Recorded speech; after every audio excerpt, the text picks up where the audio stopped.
What's up, fam? What's going on? What's up? Chilling. You know what I'm saying? Haven't been on for a while, just getting shit together, man, getting shit in order, you know what I'm saying? So, what's good with the YouTube fam, man? I'm just over here holding it down. Business as usual, you know what I'm saying?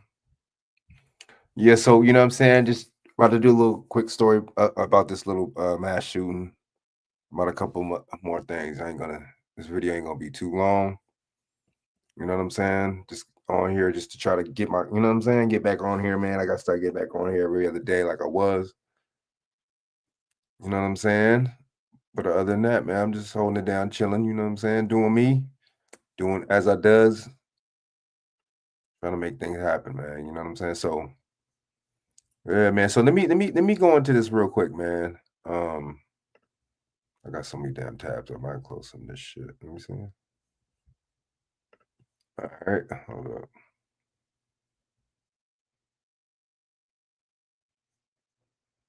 Hold up. All right. So, all right, man.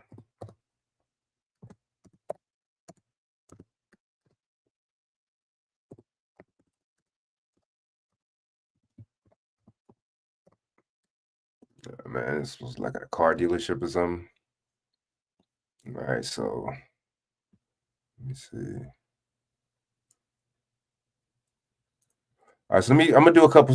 Let me play this one, and then I'm gonna play it. This is Fox. This is 6.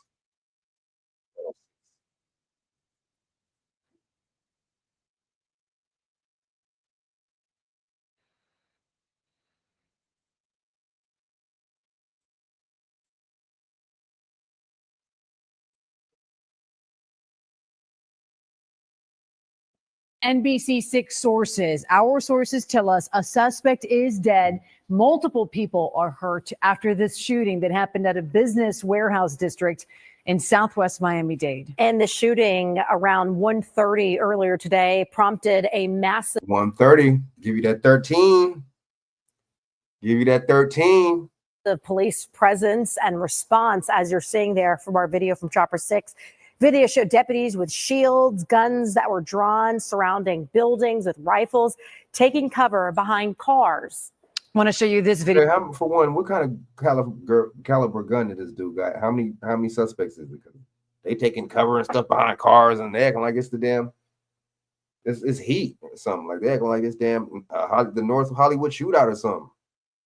They over here getting and ducking behind cars and squat cars and getting low and setting up a perimeter and all this one madness. Let's go. Let me see, man.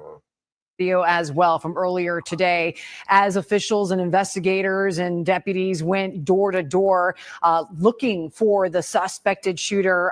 You saw that moment right there where they really focused on one of those different areas. And this is video from the ground. And we take you back here. This is one of the forced entrances that they made as they were looking for that suspected shooter. And what you see there are individuals who were there just going about their day, working inside, coming out with their hands up, unsure of all the havoc and the chaos that was happening outside of their business. And now at 4 o'clock, we're looking live at Chopper 6. If we can show you what it looks like now, very different picture, a calmer, more controlled picture of Chopper 6 here, southwest Miami-Dade area, where you can still see the number of units that are on site, but not many deputies as compared to the dozens upon dozens who we saw, including the drones and the canine units and the special task force with their. That's crazy. These police got drones and shit nowadays, man. It's not even just cameras nowadays. And ain't even the fact that these people got military weapons and shit. They got drones and shit. These motherfuckers, boy. You'll never be able to believe that. It just these law. I'm gonna call it law. It's not law enforcement. But these police are undefeated, man. They undefeated, dude. You ain't gonna never be able to. You know what I'm saying? Let's go. Armored vehicles. Now they have a suspect in custody. Again, sources are telling us the suspect has died. The sheriff only saying that suspect was in the hospital. This now shifts to an investigation and still a massive police perimeter that is set up with an ongoing investigation. Your commute certainly impacted as well. Again, we want to break down all the information that you need to know this afternoon and certainly show you how it's impacting you if you're out and about in the area. The shooting did happen at about between 1:15 and 1:30 in this business area, this warehouse district of Southwest 72nd Avenue, 45th Street. This map to give you some perspective.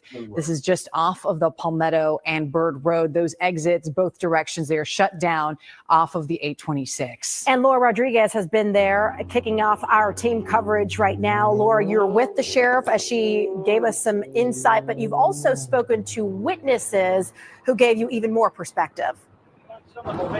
Yeah, so the sheriff spoke a few minutes ago. She assured the public that this is no longer an active shooter situation. She said she believes the shooter was among the 3 individuals taken to HCA Kendall Hospital. Now let's take a look at the business where this shooting happened. The business is located at Southwest 73rd Avenue and 45th Street. Price Right Motors is the name of the business. The owner of a business directly behind the dealership tells me he was on the phone with his sales manager when he said he saw a man with a gun at the dealership. Now let's take a listen to my interview with Carlos Martinez of Eda's Cake Company. He shares what his sales manager witnessed. My sales manager knows the owner of that dealer, and he sees him.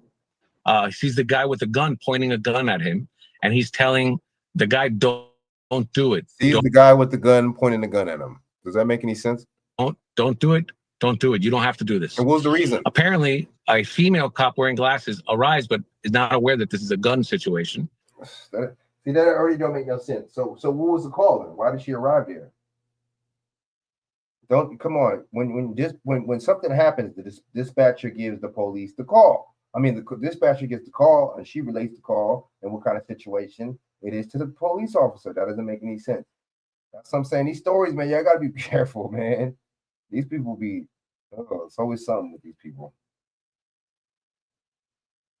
You know what I'm saying? A lot of times this stuff would be for agendas, man. It'd be for ratings. It'd be for keep, you know what I'm saying? To keep American people scared, keep you on your toes.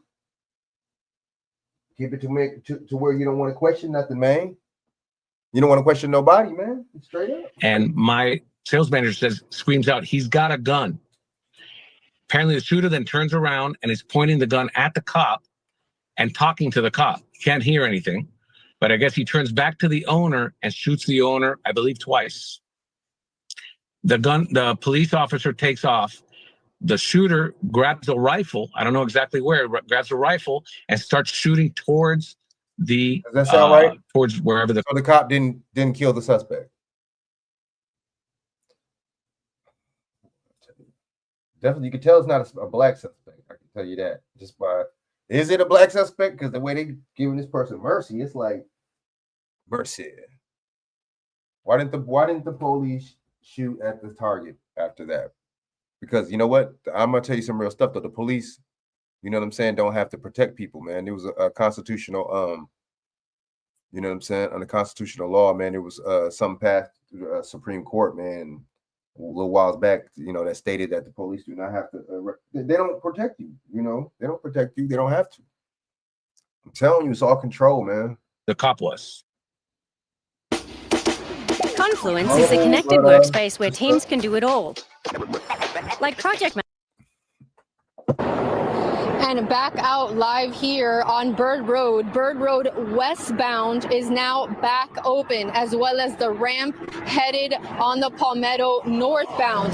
Eastbound from the Palmetto Expressway to 72nd Avenue on Bird Road remains shut down. Now, I do want to clarify in regard to the deputy or possible deputy involvement. The sheriff did not mention there was an officer or a deputy involved. All the sheriff said at this time is that 3 people were transported to the hospital. The sheriff at this time. On these stories, there's always 3, right? Always 3 suspects, damn near all the time, or always 3 victims. That's always the case, damn near, man. 80-something% of the time. 3 this, 3 that. 130, so that gives you 13. You could just tell, you know what I'm saying? My thing is just the powers that be, you know what I'm saying? Whoever they be putting they stamp on these stories. They be put their stamp. example on these incidents. That's all. That's all I'm trying to say. You know, they put their stamp. Time is asking for information or any video of anyone who may have witnessed this shooting. She said you could send it directly to MDSO, or you can also send it to Crime Stoppers if you want to remain anonymous. Another important piece of information, there is a cheer school named Idle Cheer nearby in that Bird Road warehouse district. MDSO now saying if your child was at Idle Cheer while all of this was going on and you're trying to get a hold of your child or pick up your child, the pickup location is 7391 Southwest 44th Street. So the phone number stopped working to the place. The phone number stopped working to the chair press. I'm confused. So just because that situation happened, that is what that means. They're not answering the phone at the. I don't know. That this when they be saying stuff like this, like that doesn't make no sense. Oh, you're trying to get a hold, motherfucker, you just call the school. Huh? I mean, does it make sense or no? Am I tripping? They're gonna stop answering their phone because they had an active shooter or incident at a business that's across the way from them. Doesn't make no sense. I don't know. That don't make no sense to me. Like I said, they stopped answering their phone. You know what I'm saying? Again, I'll repeat that for anyone who may be just tuning in. If your child is at Idle Cheer and you are trying to locate your child, the place you can pick them up is 7391 Southwest 44th Street. That's the very latest out here live from Bird Road and the Palmetto. I'm Laura Rodriguez. Back to you. All right, Laura, thank you for breaking that down to us. We'll take you back out to Chopper 6. Again, this is a live look over the scene, the ongoing investigation here from the scene where the sheriff's deputies responded to what today. Several agencies responded today. We continue our coverage now from the ground. Yeah, our coverage continues now with Hatzavella, who is joining us live from HCA Florida Kendall Hospital. And Hatzel, you've been there for at least 2 hours now, and I know you've been talking to people who have a loved one inside. They're giving you perspective as to what happened. A lot of insightful perspective, Shelley, because these are folks who just arrived and are still trying to figure out and really process what's happening here at HCA Florida Kendall. Let me give you a sense here. This is the ER, what you see here. There's lots of activity, or at least we have seen lots of activity here throughout this afternoon, and you can see on either sides of the entrances an increased presence, I would say, of MDSO officers, deputies here at the hospital. But we know that a lot of the family was on the right side of the hospital, not necessarily here at the front, but on the right side. That's where they were being, so to speak, processed, identified. So then the hospital officials can really provide them information as to what is going on with their loved ones. Remember, all afternoon, our sources have been telling us that 3 people had been shot or been taken here to the hospital. We know that is to be the truth now because there has been confirmed by the sheriff. We did have a chance to talk to a friend of a family who has been affected by this whole thing. What she had to say was really insightful and impactful because of the information we're learning about what took place at that dealership. At the beginning, they weren't letting any family members go into the hospital, but now, fortunately, we were able to get 4 of them in, which was my partner, his father. She does look like she was crying, though. I give her that. You know what I'm saying? Unless she just wet her under her eyes real quick, but she do look like she was crying, though. Like she do look a little. The victim's father and the victim's mother and the sister. You rarely see that. When they interviewed them, you rarely see people with tears in their eyes. You rarely see that. So I mean, but I'm just saying, it's still the story still sounds kind of shaky. They're getting an update. I brought my dog, so I opted out. Yeah, I'm just gonna stay out here, support from afar. But it's honestly really shocking. Stop buying courses. But first things first. Let me build your store free today. Tell you about don't buy courses and don't do this, but then they'll sell you a course at the end of these videos. That makes a lot of sense, don't it? Everybody, you know what I'm saying? There's nothing wrong with selling and making it to where, you know what I'm saying, people could try to help you get money and make money, but if you're selling a course that's like some boo-boo, you know what I'm saying? Course that's like iffy, then you feel me? I mean, if that was me and if I was teaching people, I would teach I would tell people, you know what I'm saying, free. I would tell people certain game and give people certain game for free. But then, you know, other more advanced stuff I would probably charge, you know what I'm saying? Workshops and stuff like that. But it would be guaranteed though. I don't know. I can't be no scammer motherfucker, man. I don't know. Because if motherfucker scam me, it's, you know, it's gonna be a problem. You know? And then give you my courses complete. All right, man. So let's play another what's the name real quick. Let's listen to this the chief over there. And it looks like that press conference that we've been waiting on to get more details about this shooting is about to start in just a couple of moments here. So let's just watch and listen in, and hopefully we can get more details about how this started, how many people are injured, and where they're at in their investigation on this. Let's listen in. So let's see what's going on right now. I want to start by saying that this is going to be a brief statement and statement only. I will not be taking any questions. Earlier today, we received a. Why does this lady look like an actress? Well, I've seen her. She looks so familiar. I swear, that lady looks like. I'm not saying she's an actress, but this lady looks familiar. That's weird. I don't know. I know she's a police chief, supposedly of Dade County, Florida, but she just looks mad familiar. I don't know. Shots fired. When our deputies responded to the scene, they encountered 3 individuals that were in fact shot and injured. Those individuals were transported to a local hospital. Preliminary investigation has revealed that it appears that one of those people that was transported is in fact the shooter. I urge our community to know this information because they should feel calm. We want the community to know that right now there is no imminent threat. This is still a very active scene. As you can see, we will be working this for quite some time. We will be looking for additional victims to ensure that we are not missing anyone. And I asked the community if there was anyone here that may have information or video. Our investigators need that information. They can contact the sheriff's office or they can contact Crime Stoppers. Also, this is still active, and we do not, if you can stay out of this area, we would really appreciate that. It would help our investigation. I just used a chord progression plugin that should probably be illegal. Some music producers will say that it. Damn, that was quick. All right, let's get one more. I mean, that's it, man. All right. New video just into the newsroom from the scene of the shooting. And Local 10's Leanne Modajon continues our live team coverage down with those new images for us. Leanne. We're live off of Bird Road near the Palmetto. This is where Sheriff Rosie Cordero Stutz updated us with information a few hours ago. But just in the last few minutes, we met a man who said he was in the thick of it all. He works in that area, in that industrial area where the shooting took place. He did not want to be identified, but he did provide us with these videos. Let's take a look at the first one. You'll see Miami-Dade Sheriff's deputies with weapons. They're bagging them and putting identifying information on the outside of those clear bags. Just feet away in front of them, several people are sitting on the curb. During the video, you can hear them asking, is this your gun? Is this your weapon? Apparently what they had to do is once they took everyone out of what you could call the danger zone, you know, they didn't know what they were stepping into. So once they brought those people out, they asked if these people were carrying any weapons. What? They confiscated. How do you? Does that make any sense to y'all? So that don't make no sense. So I'm confused. Where the fuck they find these guns at in the business, in the establishment?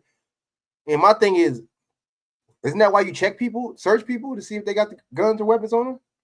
Where'd they find these guns at? Them at that time, they're putting them into bags, and I'm sure they'll have to reunite people with their belongings at a later date. But just an example of some of the chaos and the real uncertainty that so many people were dealing with there. Our next piece of video, we see a man visibly injured. He's bleeding from his shoulder. Initially, he's put into the back of a police pickup truck. He's later moved to some chairs that were set up just a few feet away. You can see that they start moving his arm. They're making sure that he still has range of motion. He is alert and speaking with not only the police, but the first responders that are there. And what was interesting about this piece of video, first of all, we don't know the identity of the person who was there, if he's counted among those 3 shooting victims that the sheriff was telling. Why did they have him in the back? For one, they ain't gonna have you in the back of nothing. but a damn ambulance. If you have some kind of injury, why would they have you laying in the back like that, uncomfortable? You know what I'm saying? Where did he get shot at? Like, why would they have you? You know what I'm saying? That's just like, how they have women give birth fucking laying down. Like, that don't make no sense. Shouldn't you have the lady be standing up giving birth? Boy, I tell you. If you have any kind of wounds, why would you have the person sitting down in the back of a fucking Dodge Ram or whatever type? I don't know, man. Telling us about. How I'd be clowning and I'd be sarcastic. We're still working to confirm that information, but it was also interesting to see that the fire rescue personnel that were on scene tending to victims and there in case anyone needed help were wearing bulletproof vests. Another example of just the real terrifying situation that first responders were going into, not knowing whether there was still the threat of an active shooter there. And our last piece of video we want to show you, a man on a stretcher. We have blurred it because it's a little graphic. You can tell, though, that they did have to remove clothing from this person to be able to work on them as they needed. But you can see one person there on a stretcher. Again, that person has not been identified, but we do know, according to the sheriff, that 3 people were shot, including the shooter, and they were taken to the hospital, and we'll have more information about who was involved in all of this in our next hit. We're now reporting live here in Southwest Miami. Dade, Leanne Woodham, Local 10 News. What a day it has been for everyone over there. Thanks a lot, Leanne. New video. All right, man. Yeah, so we already see, man, this is kind of like, you know what I mean? And this happened 3 days ago. So today's the 27th, right? The 24th. So 4/24, right? Interesting. Hit you with them foes. Hit you with them foes, man. I'll tell you what's going on, man. Agendas at play, you know what I'm saying? So who is this guy, man? Let's go into this. I haven't even heard about this. You know what I'm saying? The media, this is, I guess, on ABC Channel 7, Chicago. But you already know a lot of times when it's when a person's a certain hue or a certain tone, you know what I'm saying? You don't see them report and go hard like they do if it's us. Just like, I'm going in on this Carmelo Anthony and what's the name case, you know what I'm saying? So compare and contrast, you know what I'm saying? I remember they used to always be honest as shit, man, in school days. Comparing and contrasting and brainstorming and all this shit. You know what I'm saying? But those are key traits to have. You feel me? All right, so let's go on this right now, man. These motherfuckers talking about a dealership. They didn't really say what the fuck. They never see. That's how you know these stories be propagandized, because they'll never really tell you what the motive is. Or they'll be like, or they'll tell you what the motive is, and they'll have the person in custody. In this case, they said it's supposed to be the person dead, right? But they'll have the person in custody, and they won't tell you what the motive is. But no, they'll tell you what the motive is, like the police department tell you. See, that right there be BS, dude. And that's how you know a lot of times the police be trying to incriminate and they be lying on these police reports, and they be making their own narratives when it comes on a lot of these stories. Wix, one platform, any website, unlimited creation. Trillions of There dollars. was never any question that Robert Cremo would. You think YouTube makes money off y'all videos, more money off y'all videos, or y'all think YouTube makes more money off advertising? What y'all think?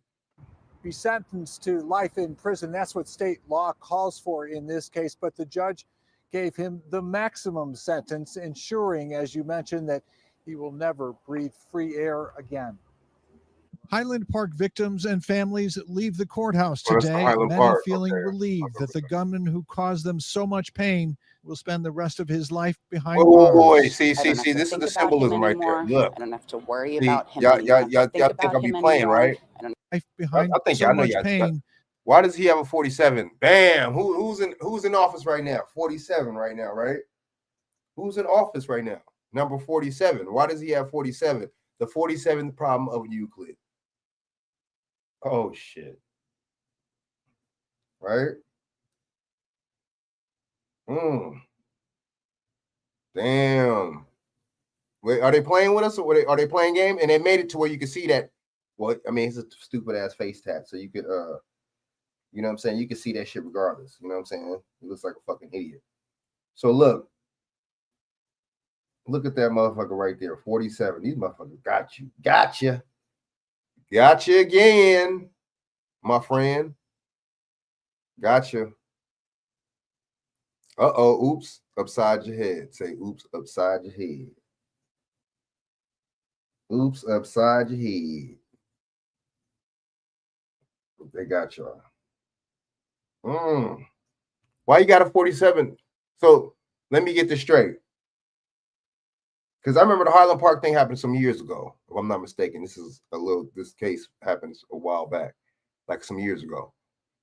Why he got a 47 tatted on his face and Trump is number 47 in office right now? That's very, y'all don't think that's a coincidence?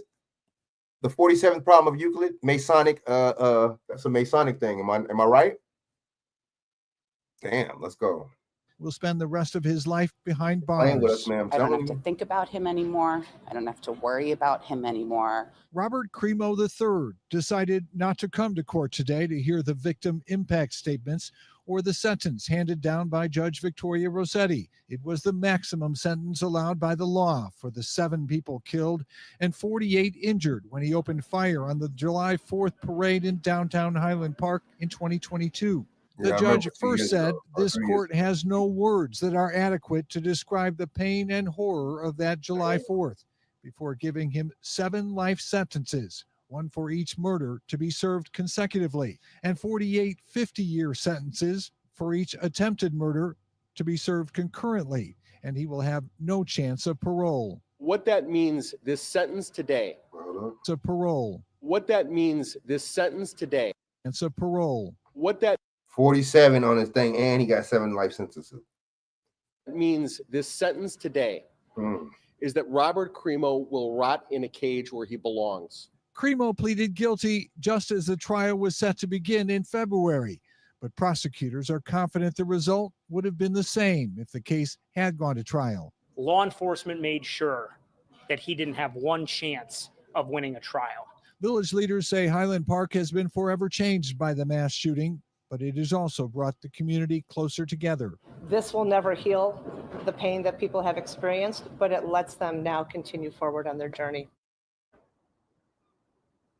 It is unclear what prison that Crimo will be sent to. He spent the last 3 years in the Lake County Jail awaiting trial, but now he is under the control of the Department of Corrections. So he was in there for 3 years. Coming back to education after being in the workforce for 20 plus years, it was definitely a challenge for me, something different that I was a little.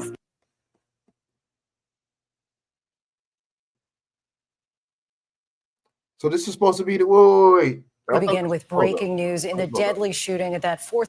Hold up, man. Hold up, bro.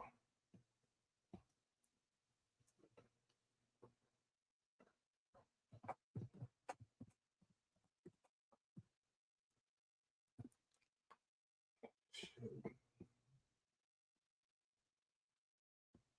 3 years ago, pay attention. 4th of July parade in Highland Park, Illinois. Just a short time ago, prosecutors announced the suspect is now charged with 7 counts of murder as the death toll continues to grow. At least. Oh, wait. Oh, this is 2 years ago. I'm about to say 7 people killed, more than 30 wounded. Tonight, authorities are revealing more about the alleged gun. Hit you with the 30. And the plot that they say he'd been working on for weeks. 47 on his They face. released this image saying 21-year-old Robert Crimo escaped through the chaos by wearing a wig and dressing in women's clothing, covering his tattoos and blending into the crowd. Crimo was arrested in his mother's car, handcuffed without incident. Yeah, this is staged. This is very psyop. Authorities reveal how they tracked him down and what they say they found inside that vehicle. The gunman, armed with a high-powered rifle, firing more than 70 rounds into the... Why didn't they say what kind of gun it was? A high-powered rifle. That could be anything, dude. That could be a lot of different things.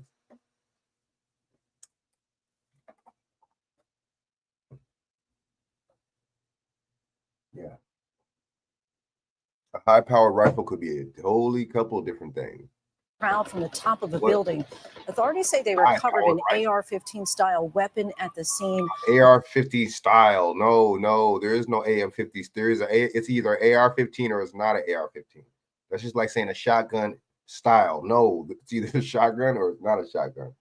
That's just like saying a pistol style. No, it's either a pistol or it's not a pistol. It's that simple. See, they got these buzzwords and you see how there's the LGBT flag, but then the dude wore a dress, right? You see the symbolism that they give us in these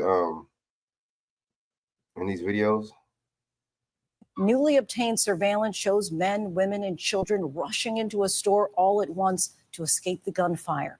Today, deputies searched the home where he lived with his uncle, where they say they found more handguns inside the house. And late today, the names of the victims were made public, those killed while celebrating America's independence. Still no word on a possible motive. Questions are now being raised after the sheriff said all of the weapons were purchased legally. And new images of the shooting are emerging, and a warning, some of them are disturbing. ABC's Alex Perez is in Highland Park and leads us off. Purchase when and where? Tonight, murder charges for the alleged gunman in Highland Park, Illinois. Police alleged. Did he do it or not? You see that? Did he do it or did he not do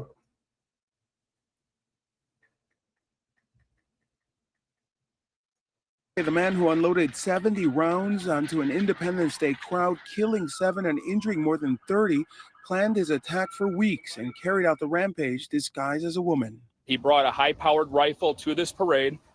He accessed the roof of a business via Let me not say that. A fire escape ladder and began opening fire on the innocent Independence Day celebration goers.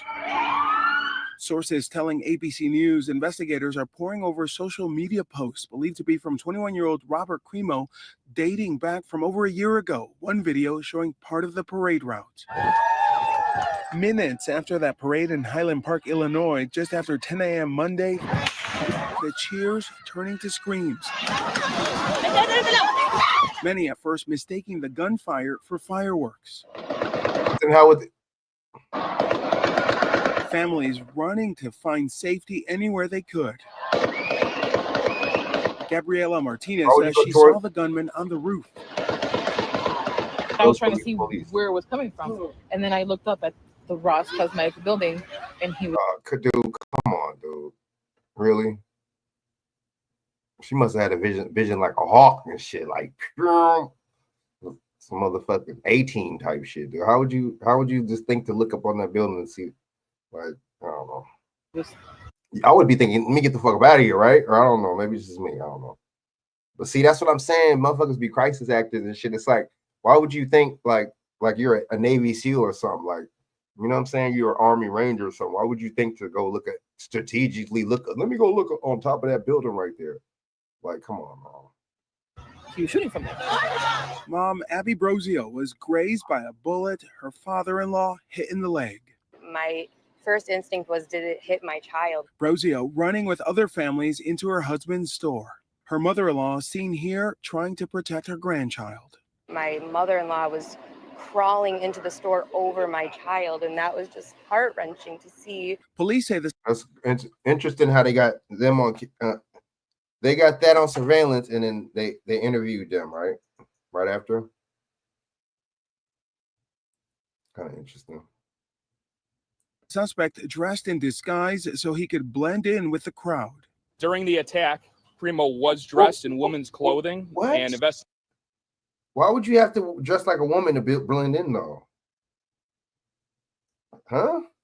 So I got to dress like a woman to blend in. Huh? So what was the subject? What was the suspect supposed to look like then? Was there any description of the suspect for him to make? And so I'm confused. Nobody's seen him in women's clothes shooting the gun. See, we don't be thinking. We don't think. So what did he do? He hopped in the phone booth and changed like Clark Kent or what? I'm confused. Damn, we don't be thinking. They be getting us, dude. They be getting us, boy. They be getting our ass. Like, huh? Let me play that back real quick. Oh, he dressed his woman's clothes to disguise, dude. So was he shooting? Was he shooting in that damn skirt, or did he have different clothes on? Where did he change it? How quick? How fast? Come on, dude. Come on, man. Her grandchild. My mother-in-law was crawling into the store over my child, and that was just heart-wrenching to see. Police say the suspect dressed in disguise so he could blend in with the crowd. Does that make any sense? No, it don't make no sense, right? Did he wear this dress while he was shooting that gun or not? Was he dressed like this from the jump, or did he change? Because why is this significant? Oh, he changed, you know what I'm saying, to blend into the crowd, and he just happened to be dressed like a woman, right? So you mean to tell me you mean to tell me there was no description, because nobody, I'm saying nobody's seen the person shooting the gun, dude. So you don't see who's shooting an automatic high power rifle. And they know people are stupid, though, you know. During the attack, Primo was dressed in woman's clothing, and investigators do believe he did this to conceal his facial tattoos and his identity and help him during the doesn't make no sense. escape, Was he wearing the dress when he was shooting the gun or Who not? were fleeing the chaos. New images show the dead covered on the sidewalk while several people tried to save the wounded. I don't look like nobody on the ground. I'm sorry. Let's go. Anesthesiologist Dr. Wendy Binstock Rush doing CPR on an older man. Look how the video looks. It was just, unfortunately, it was an elderly gentleman. He had lost way too much blood. You got iPhone 14, there was no way to bring him back. Five of the victims died at the scene, 2 at the hospital. More than 30 people were injured, most by gunfire. For hours, this community sheltering in place. How many rounds did he shoot then? For that many people to be injured, how many rounds did he shoot? While teams searched building by building, the rifle left behind leading the ATF directly to Robert Crimo. Police quickly blasting out an alert with a photo of the suspect, the car, and the plate number. About 8 hours. How did they get the plate number, though? Huh? How would you get the description of the car, bro? And the plate number when you just knew who the person was? He could have been driving any kind of car. Damn. After the carnage, police capturing their suspect after a tipster spotted any kind of car, dude. An alert member of the community saw Crimo's vehicle traveling southbound on Route 41. How did they know what kind of car it was, man? Just because if you look me up, I would have this kind of certain kind of car, but that don't necessarily mean I'm gonna have that car when I do whatever. Oh my God, man. These stories be dialed 911. Officers surrounding the vehicle, taking him into custody after a brief pursuit. Police discovering another rifle in the car. They say all 5 guns he had were legally purchased. Tonight, this community is shattered. Illinois' governor outraged. Mass shootings have here we go. become our weekly, that word. Yes, weekly American tradition. There are going to be people who say that today is not the day, that now is not the time to talk about guns. I'm telling you, there is no better day and no better time than right here and right now. The governor issued. Now all of a sudden in 2025, you see a bunch of stabbings. Oh, what? Look at how the narratives change. A disaster. When Trump's in office, people stop shooting and start stabbing. Like, see, I ain't buying none of this shit, man. Proclamation tonight. Alex joins us now from Biden the scene. And there, Alex, motherfuckers we're is learning shooting about ass off charges like that. tonight. What can you tell us? Yeah, Lindsay, those late-breaking details, the prosecutor announcing that Robert Crimo has been charged with 7 counts of first-degree murder and that there could be more charges to come. Now, Crimo's family, through their attorney, did release a statement. It says, in part, this is a terrible tragedy. Our hearts, thoughts, and prayers go out to everybody. Now, authorities here have told their law enforcement partners that Crimo is talking and that he has indicated through statements that he takes responsibility for this attack. Lindsay? Alex, thank you. Hi, everyone. George Stephanopoulos here. Thanks for checking out the ABC News YouTube channel. If you'd like to get more videos, show highlights, and watch live event coverage, click on the right over here to subscribe to our channel. And don't forget to download the ABC News app for breaking news alerts. Thanks for watching. Hey, guys, I just found an amazing digital marketing expert on Fiverr. The company had its most effective campaign yet. The team continues hiring top. That was a story from There was never any 3 years ago. That, man, it's shenanigans, just straight bullshit, you know, just bullshit. These stories, man, but that's all they are, stories. Get what I'm saying? All right, let me see what I got on here on the roster, man. I got a couple things and shit. You know, we got to be careful. Facebook be blocking these damn what's the names. When you send somebody something or they send you something, Facebook be blocking. I don't like that. All right, so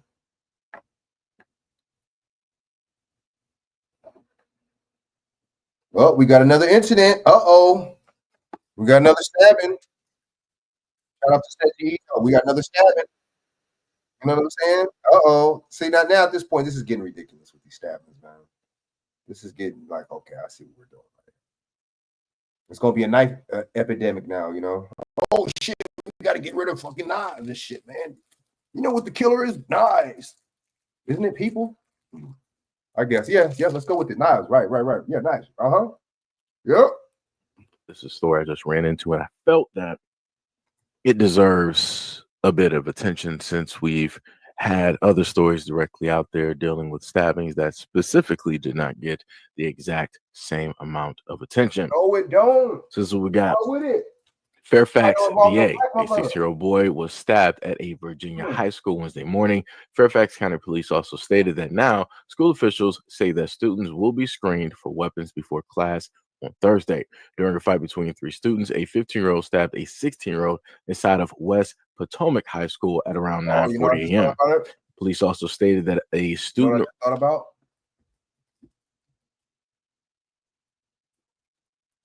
A lot of this shit. This is to change laws in the schools. This is to, you know what I'm saying? This is to change laws in schools. That's all it is. Resource officer was on the scene within seconds. Emergency medical services responded to the school at around 9:50 a.m. for a report of a stabbing. When they arrived, they found a teenager with multiple stab wounds. Authorities stated that his injuries were life-threatening, but he was brought to a nearby hospital and his injuries have been downgraded to stable. So we're going to go into a few videos and here and there pause to talk about a few things that get mentioned. So here we go. Stabbed inside of a high school. Yeah, police say the stabbing happened at West Potomac High School around 9:40 this morning. We're told it started with a fight between 3 students. Yeah, we have team coverage tonight. Our Leslie Moreno spoke to parents who say this all could have been prevented. But we want to begin with Lionel Donovan. He's got the latest on the investigation. And Lionel, we know a 15-year-old is facing charges tonight. That is correct, Leslie. And in fact, although school let out at around 2:55, parents lined up much earlier than that. Shout out to Seji Ito. Hoping to get their kids out of the school building and back home with them. Fairfax County Police locked down the building today in order to conduct their investigation, which frustrated a lot of parents as they waited. I want to check my daughter out. Why can't I? Parents demanded answers from Fairfax County Police and Fairfax County Public Schools after hearing about a violent altercation at West Potomac High that started around 9:40 this morning. It started with this fight in the school. Another young person enters in a white shirt, then the boys dressed in red and black start fighting. And here you see the boy in black pulling something out of his pocket that appears to be a knife. A 15-year-old suspect has been taken into custody, and at this time, there are absolutely no suspects outstanding. The 16-year-old victim was taken to a local hospital for treatment and is currently in critical but stable condition. Me and him became friends last year, and I helped him during that. So when I found out, How's that work? Aren't they both suspects? You wrong for fighting, right? Should be fighting, right? Am I right? Or we gonna put it on the person that stabbed? I get it. Okay. Like two wrongs don't make. You know, like it's just one wrong. That's it. Not two wrongs don't make right. Just one wrong. Okay, fuck it. All right, go. Let's go. Keep going. I get it. It just freaked me out because my cousin went through a bunch with him, and then I tried to calm him down a lot because he was freaking out, and it just freaked me out when I found out it was him. Police say a third student was also involved in the altercation, but is not being considered a suspect at this time. A third suspect is involved in the altercation, but he's not considered a suspect at the time. Aren't they? Shouldn't they all be suspended? Or no?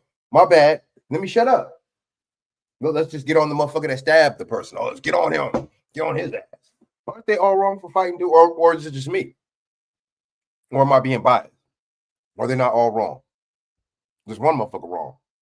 Okay, one motherfucker's wrong. Let's go. The incident sent the school into lockdown as investigators tried to learn more about what happened, forcing parents to stand outside and wait. Many say they were frustrated with how the school district notified them about the situation. Everything is unsatisfactory from. Why don't you just sue the motherfuckers then? It's really simple. Really not hard. But why? But see, that's like it just sounds corny because three suspects, but one is not ruled out a suspect at this time. But bro, all the motherfuckers should be suspended off the back. We're okay. The little motherfucker, you know what I'm saying? The person that got stabbed, as soon as he come back from the hospital, whatever the heck case is, suspend his ass immediately from school too. I'm sorry, you fighting too. You should be suspended. You got stabbed. Okay, I get it. Oh shit, that's fucked up. I have sympathy and empathy for you, but you need to be suspended too, as well as the other two little crumb snatchers. You know what I'm saying? Straight up. And these kids, you know what I'm saying? There's no accountability because the society makes it to where there's no accountability because guess what? That makes more prisoners. Oh, I get it. It makes more prisoners. People that, you know what I'm saying, that's going to go to prison. People that's going to feel and help out the prison industrial complexes. That's simple. It's not the hard. Alert that goes out to parents, right? That's a stay put, stay tuned. Under that alert, we can, with appropriate ID, check out our children. This is a lockdown.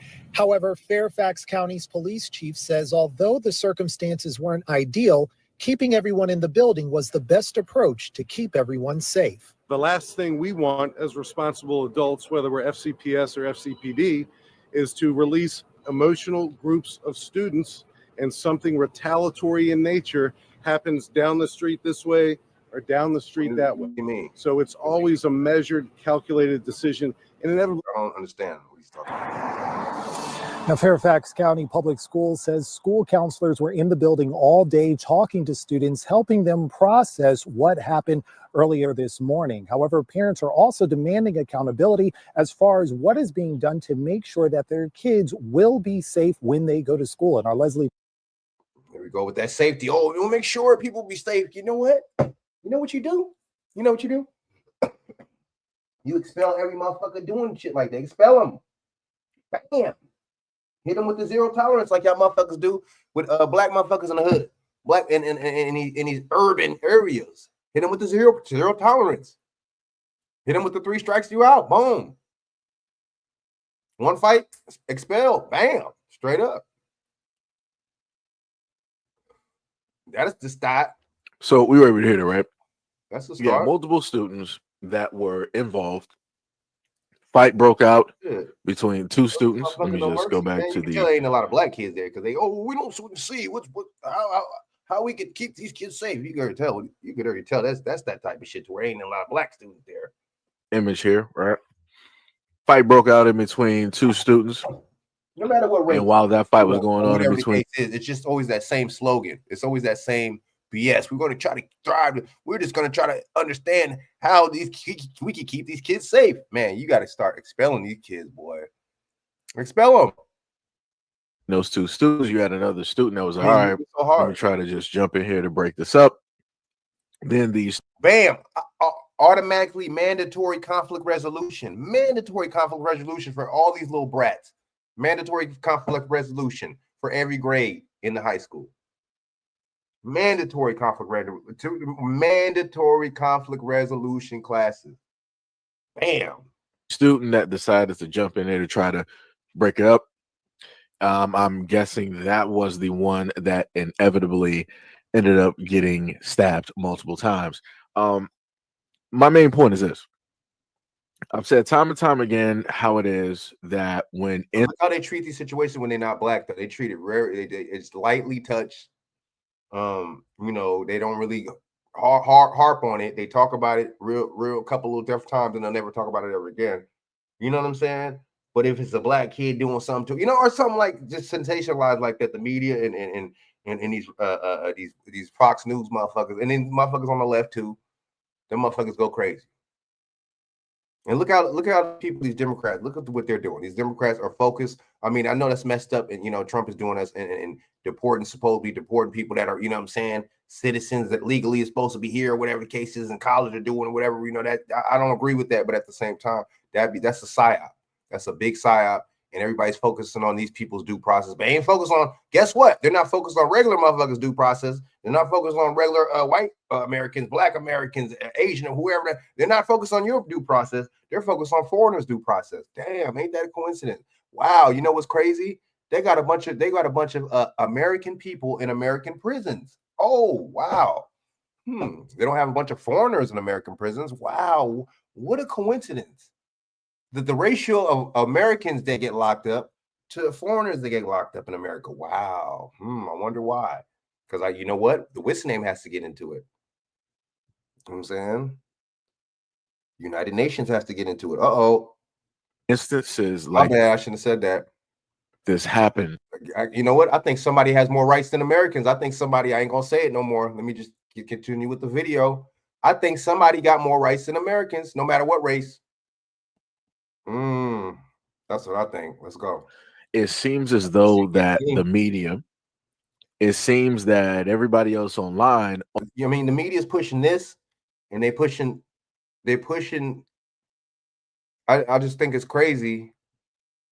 I mean, that's messed up. You know, messing somebody's, no matter who, you know, who due process, that's not right, and habeas corpus and all that, that's not right. You know what I'm saying? But the media is, you got the left, and you got, you know what I'm saying, you got some people on the right too. They're out here really, really pushing this you know, what's the name, you know, habeas corpus and stuff like that, and due process for immigrants. I think it's crazy, man. I think it's like they push it more for them than us. It's like, damn, huh? But our people's right, Americans' rights get violated every single day by American police officers. Wow. Oh, look how the Americans do Americans. But we want to harp on how Americans do foreigners. Oh shit. So foreigners are the only ones that get done wrong by Americans. That's how I take it. Only wants to fixate. Let's go. Directly on these stories when there is a certain type of complexion that is there. Oh yeah.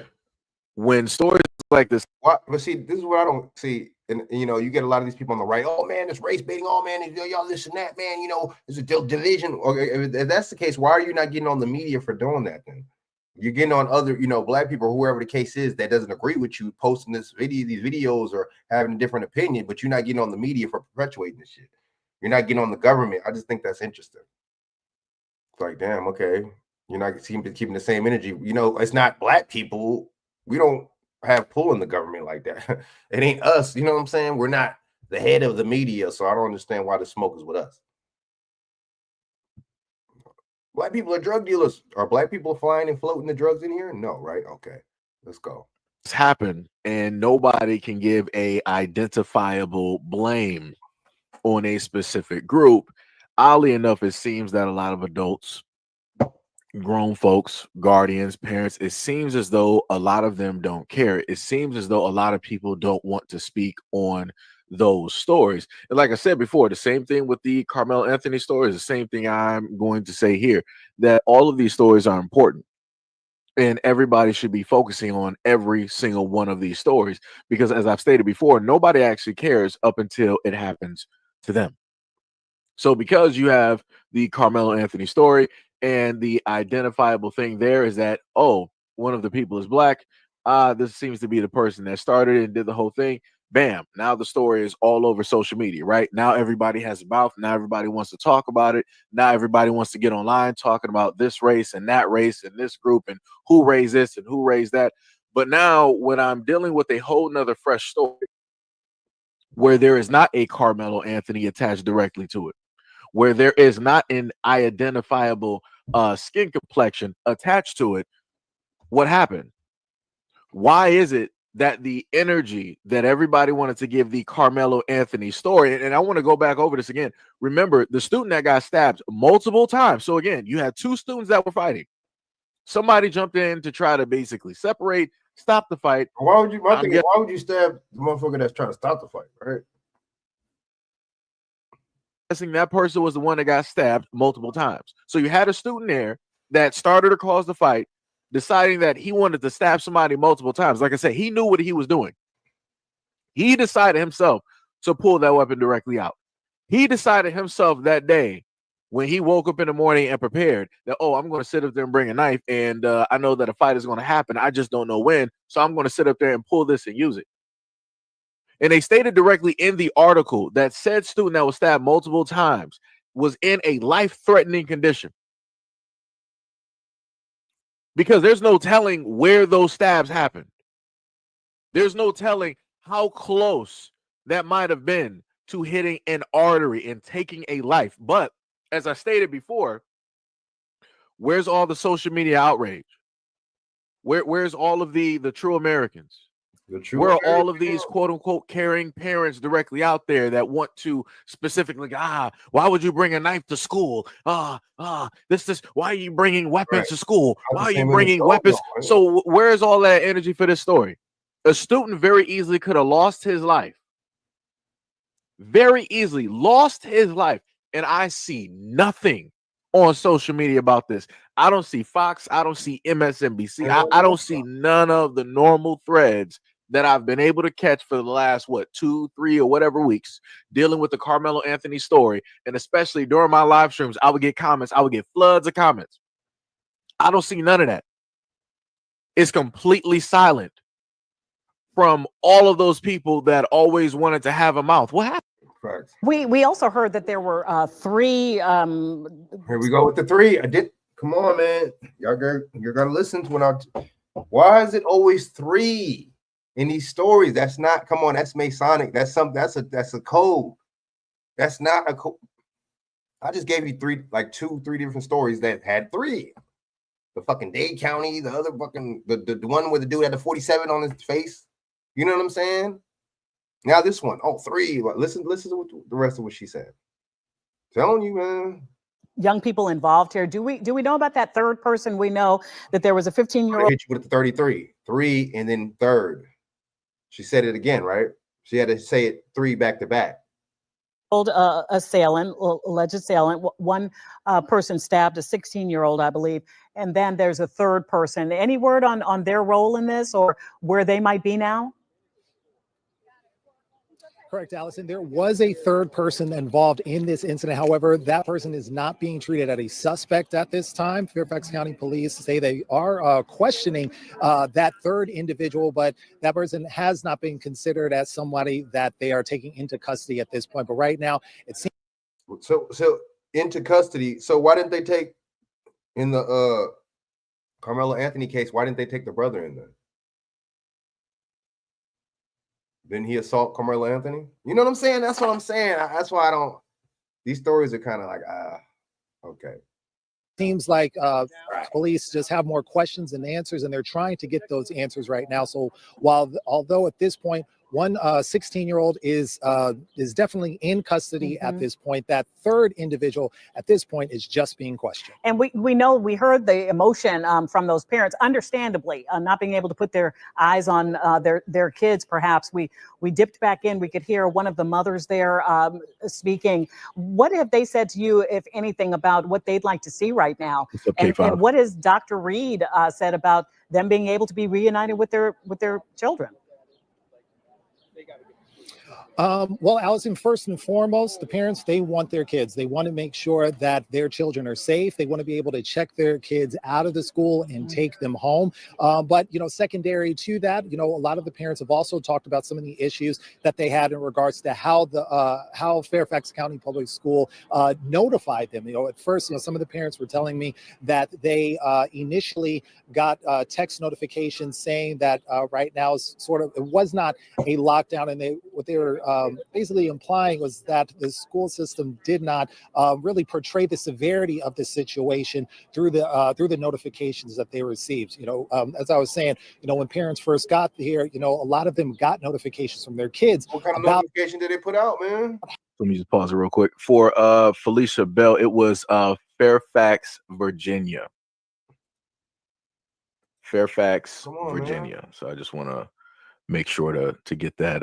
It was Fairfax, Virginia. It was at a Virginia high school. Happened on Wednesday morning at West Potomac High School at 9:40 a.m.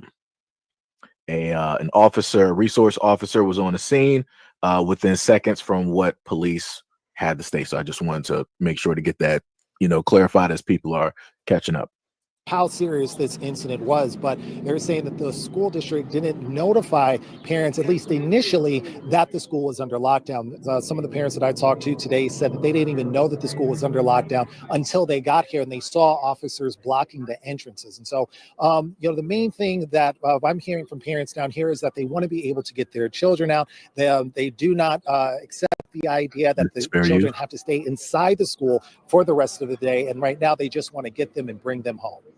Okay, and I know you said you talked with some parents. I don't know. I know that we can, as we say here, turn some sound around or turn those interviews around for those watching on our stream. But do you see anybody around, Lionel, that maybe you can engage in a dialogue, a parent who's still waiting for some answers behind you? Or we could go to the interview that you already have sent back. Sorry to put you on the spot like that. There are some parents. Mm-hmm. Yes, there are still some parents right here. A lot of them are just kind of talking in groups and everything. And I believe we did send some interviews back, but mainly of them talking about, I'm sorry, Allison. I was just going to say, okay, I don't want to put you on the spot. I know his daughter, it sounds like, come out of the school there, West Potomac High School, and he referenced not getting many answers. And what he is talking about is a news conference. Particularly going to pick out the ones where it's going to sell however it is that they want the story to look. Right. So that means if you could find a black student magically holding a prop gun or whatever, we're going to sit up and use that. We can find a black student seem like they're throwing up some type of gang signs. We're going to sit up and use that.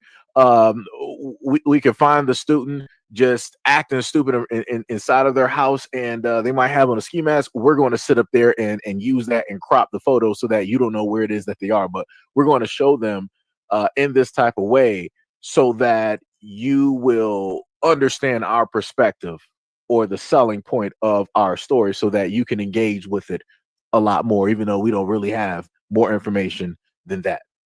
Right. So let's listen to who the suspects are or the people involved. Hispanic. Hispanic for the victim or the both? You said there were 3 involved. This was a fight. Do we Let know me where the third just pull that person is? Are back they just facing a any little charges? smidget. Do we know where the third person is? Are they? Details with the specifics we can get you for after. We can get the little details and get you a lot of those as well. Dr. Reed, can you please talk about and confirm if both students involved were students at West Potomac High School? That is correct. Both students involved were students at West Potomac High School and are students at West Potomac High School. And I have At this point, can you say if Why they're is Hispanic? Why is the person not suspended though or expelled? If you stab somebody, man, you should be automatically expelled. Am I right? I didn't got kicked out of schools, dude. Come on, dude. Come on. I didn't got kicked out of schools for less. Come on. Whoa. Reoccurring stuff. Building up. Whoa. I don't even want to talk about my schooling, but come on. You should be automatically expelled. You stab somebody, bro. And okay, so you get to the point where you make it to police custody. Why are you still a student at that school? So if you shot somebody, would you still be see? I don't go for this stuff, man. A lot of this stuff you got to be careful with these stories. Let's go. Does that make logical sense to y'all? The person is still a student at that school. If he just stabbed somebody, but yet he's still a student though. Damn. I guess. I don't have that information at this. Oh, they didn't want to say the race. Because they ain't black. Dang, I don't have that information. You know damn well you got that information. Let's go. Let's see what he gonna say. For police, you said there were. Before we get to Tom, Hispanic. Shape the narrative. For the victim or the Both. You said there were 3 involved. This is a fight. Do we know where the third person They is? act funny, boy. When there ain't no black person, they act super funny. Yeah, Tom. Thanks for that question. So our victim is 16. The perpetrator is 15. The perpetrator is in custody. A third person who what I begin is the so-called crime stats for black people. So it's so high and black people this and that, but but y'all want to see when it's bad, y'all wanted to reduce the population for us, right? But then still, okay, well if that's the case, let's keep that same population reduction in all cases. So if we're only 13% of the population, how the hell are we committing so much of the crime? How does that work? And how are we so much of the prison population? There was only 13% of us. Pay attention, y'all. Come on, man. They ain't gonna break it down like that. we are questioning, we are not. Well, I could take you to Long Beach right now. We could go to Long Beach right now. We could go to Long Beach. We could go to you know what I'm saying? Parts of Lakewood, Cerritos. I could take you to. They got the Asian Crips. We could go to South Central. They got some Asian Bloods. I mean, let's stop it. We gotta break the whole thing down. You know what I'm saying? Not describing him as a person in custody because at the moment we don't anticipate any criminal charges on this third person. Why are you there then? Why is the police there? Why is the person in custody? If there's no criminal charges, what the hell? Damn, so we could just stab somebody at the school and just get away with it and not go to jail though? Damn. Okay. Wow. What's up with Carmel? Oh, my bad, because boy died, right? Okay, let's go. He was close enough to the altercation that we want to interview him to figure out what he knows. We have the video just like you have the video, but the video doesn't tell the entire story. So we're interviewing that. When you don't have a video, that tells the whole entire story when you don't got a video. I could just control motherfuckers and go to people's chats and just argue with motherfuckers because y'all don't got nothing else better to do and argue motherfuckers down. Even though there's no video with Carmelo Anthony. Let's go. Third person. I don't know. I just the third person, let me just pull back to this one right here. Right. Stuff I don't know, y'all. So the third person more than likely is the one that tried to because I'm telling too much truth. That's why people were bouncing, man. That's not fitting their narrative. It's all good. But see, you know what the thing is? It's all a lot of this stuff be psyops anyway, and we don't understand that. You see what I'm saying? We want to go and we want to let it's division, it's divisive, but see, we're letting stuff divide us, dude. I think when people that say stuff like that already have a divisive type mindset anyway. They don't like no damn black mother. They don't hang around with black people. They don't have no so-called quote unquote black friends. They don't got no quote unquote black people in their family. I'm saying people that say that stuff don't like you. Oh, it's divisive. Oh, it's divisive, man. This divides us, man. This type of stuff is race baiting. Bro, the media put that shit out there like that. Tell the media that shit. Don't tell me that shit. I'm reporting content. Just like anybody else. Right? Tell the media. Tell the mainstream media that. Don't tell me. Intervene. I don't know. In the fight when it dealt with this, of course, I'm not going to happen to showcase this one, right? Share this out. It's the unedited video here. If anybody happens to peruse online and go directly up there to, let's say, X or whatever it is, you can happen to see the unfiltered video directly up there. I want to give a shout out to Brother Allen. Much love, respect, and appreciation for the $5 dono to the channel. Much love, respect, and appreciation. But I want to go back and I want to highlight one victim, this guy real quick. I like the fact that he is no nonsense, that he wasn't about to play semantics. He wasn't about to play these games, because the reporter asked a very specific question. Do we know the race of said person? Do you know if they are Hispanic? Which, oddly enough, she started off with that first, which was a little bit weird. She was like, were they Hispanic, black, or white? You know why she did? Right. And the dude was like, yeah, we're not doing that. So let me let you move out of the way. So let me go back and answer your question real quick. They're Hispanic. They're both Hispanic. Everybody involved, Hispanic. I like the fact, see, this is what we need more of. We need more people out here that's no nonsense, that's going to go directly to what it is and say exactly what it is, instead of beating directly around the bush and allowing mainstream media and other folks directly out there to try to paint a narrative to a story. Because I've seen that far too many times, where people don't know who is exactly in the story, but they're looking at the area and they'll be like, oh, yeah, the perpetrator more likely black because of this, that. And then you end up finding out that no, the person wasn't even black. The situation had nothing to do with black folks. Damn. And I'm like, look at that. But let's continue. One in custody, the one in custody is 15, and the third person we're speaking to and interviewing is a 15-year-old student as well. But at the moment, we don't anticipate any charges against him. But see, why not though? Why are you there? Why is the police there? Why is the police even there? See, that's how you know this might be a psyop right here. I'm not even lying. So, okay, so for one, why would the police be there? For one, if you're not even going to charge them. For two, shouldn't this be a school thing? And why is it blown up? Why is it in a press conference? Why is it on the news?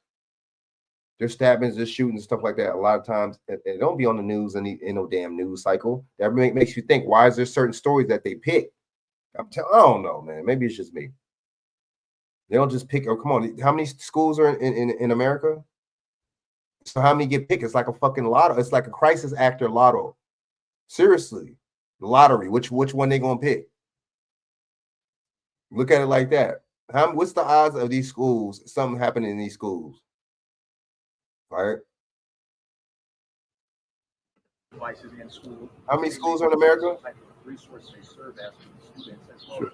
Sure. We're in constant communication with Dr. Reed and her team, and the recent security enhancements that she has made are things that we support as law enforcement. This is a well-regarded, reputable, nationally so school system, and FCPS, just like our police department, tends to be early adopters with security measures that keep people safe. Is it perfect? No, it's not perfect, but I think the community supports FCPS in their efforts to enhance community, and I know the police department does as well. Let me just pause this real quick. Somebody said if they're a white, they would have said that he was white. That means that they're either black or Latino. No, that as a person that's I'm pretty sure that I've done more content than you've actually put out, more than likely. And I've been doing this for about like 5 to 6 years, going through a variety of stories. Let me spit it to you directly like this. If the individuals are black, they'll make sure to tell you that they're black, and they'll also put a picture directly out. Picture, a mugshot. That motherfucker looking crazy. There have also been stories that I've covered where the news have slipped up and decided to put the suspect as being black when they didn't even know the identity of the suspect. So no, they're not going to tell you. There are stories that I got in the background right now where they're talking about the students who ended up getting harmed. This is at a whole different school, a whole different instance, and they don't tell you specifically the race of the students. So no, they don't directly tell you that, yeah, it's white students. No, they don't. No. It's like I'm a little bit confused here. Like I said, I've been doing this for a while. For a very long time, reading through articles, watching news clips and videos for a very long time. And I can tell you, no, they don't. No, they don't. And the reason why they don't is because they don't want to portray themselves in a negative light. They want to give themselves the benefit of the doubt. When it deals with anybody else, especially if they're black, they don't care about the benefit of the doubt. Oh no, you're automatically guilty. Going back to Carmelo Anthony, everybody. See, that's why. See, when white people fall for that, then that says a lot. See, I can't fall for something like that if I only feel a certain, just because I feel a certain way about a race of people. That's bullshit. That's just pure hatred. That's just bigotry, and that's ignorant. Okay, if I didn't like a certain race, if the person is in the right, why am I gonna still go against that? The person being the right because they're a certain race, just because I don't like them. That's some like we going back to 5th grade type shit. Like that's some little kid shit. You know what I'm saying? That's some ignorance. Motherfuckers can't keep us out their mouth, man, and on their mind, man. It's weird. If I didn't like a people, I would never be thinking and talking about them motherfuckers. That's weird. That is not black. It's like, yes, universally, Carmelo Anthony is guilty. He brought a knife directly to a school. Why was a knife directly at the track meet? And this, and third. And all the, like I said, it's crazy. We're supposed to allow the courts, the jury, the judge, we're supposed to allow all of that to take place. But white people like, no, we're not going to sit up there and do that. We're not going to let justice prevail. We're not going to try to stop insinuations or theories of stuff that we don't know. We're going to go with what our eyes see. We see that this white male had his. It's crazy because if a black person's in the right, wrong, most of us are still going to be like he's in the wrong. It's kind of weird. But when one of them is in the wrong, most of them are going to still be like he's in the right, that's not genuine. You can't trust people like that. You can't trust people like that. His life cut short by this black person here, so automatically the white person is directly innocent. The brother as well, who just lost his brother, is also innocent as well. And yeah, the black guy, of course, he's violent. This is what they do. So yeah, he's guilty. And nobody heard Carmelo's side of the story. Nobody knows specifically the words that were stated, if he was, goaded into any type of, fight or act of aggression, if he had to fully defend himself. Nobody white out here knows that. They're just looking at the optics of like, okay, this, as they like to say, this black has a knife, and these innocent kids here did nothing wrong. They simply just told him to move, and if somebody tells you to move, you need to move. Even though when you go back and you look at a lot of the news reports and videos, nobody had assigned seats.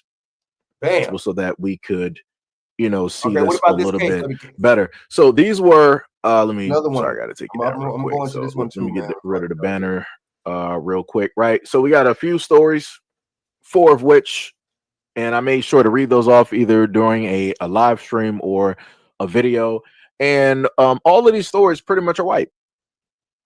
These stories are pretty much white, where you got individuals that inevitably took the life of somebody else. They brought a knife directly to a fight, or they want to give you the slave narrative to where they was doing stuff to you and they was holding you slavery and they was doing savage shit to you. But so let me guess, even though that's a bullshit narrative. So let me guess. So in 2025, all of a sudden y'all not evil like y'all was in the 1700s, right? That's how that's supposed to work. So all of a sudden white people just had to change their heart, right? And these motherfuckers is all good right now, you know what I'm saying? But in the 1800s and the 1700s, they were just as savage as they wanted to be. But now all of a sudden in 2025, they're just as white, as pure as the driven snow. You see how the psychology with this shit is with these people? And not even just all of them, but just ignorant ones, the ignorant ones. Not all of them, because there's some that are sharp in that don't think like that. But the ignorant ones, y'all some dumb motherfuckers, dude. A raven or a crow is more intelligent than y'all motherfuckers, man. Straight up. They decided, because they emotionally felt some type of way because of the other person, that they were going to take that said person's life. And as I stated before, that when you look at these stories, you don't see fields of white people out here wanting to, we need to march, we need to protest, we need to bring awareness, we need to put this person's picture all over X, and we need to sit up there and talk about the killer and all. I don't see none of that detective work. I don't see none of that police work. I don't see none of, again, with dealing with the Carmelo Anthony situation. I don't see that same energy when it dealt with these 4 stories. And my main question to a lot of folks out there is why? If the life of an individual, of a human being, is supposed to be precious, if we're genuinely supposed to care about all people, then why is it that when these stories specifically surround and are about you, and the loss of life is from you because of you, it seems as though that y'all have nothing to say. It's empty. It's like a vacuum of space. It's nothing out there. Nobody can hear you scream in space, because that's what I see directly in the comment sections underneath your news websites, mainstream media. I see zero. I see nada. If you do happen to write, you'll be like, oh, what has the world come to? Oh my God, it must really be the end of the world. You say, I really pray for the victim and the stabber. I pray for both families. I pray for both of the kids that they find, solace and that they hopefully find God and y'all have the nicest and sweetest things to say. I never see y'all ever trying to talk violence about any of the perpetrators of said murders when they look like you. And I'm like, that's a little bit weird. I don't see y'all happening to vilify or criminalize the parents when it deals with said murderers and perpetrators that look like you. It's a little bit weird. It's a lot bit weird. And it's especially for a lot of you white folks out there that like to talk about that, all lives matter. Obviously not. Because for you, the only time that the life matters when it's taken is if somebody black did it. And specifically only if somebody black did it. Because if somebody Hispanic does it, y'all don't care. Because guess what? They're honorary white. If somebody white does it, doesn't care.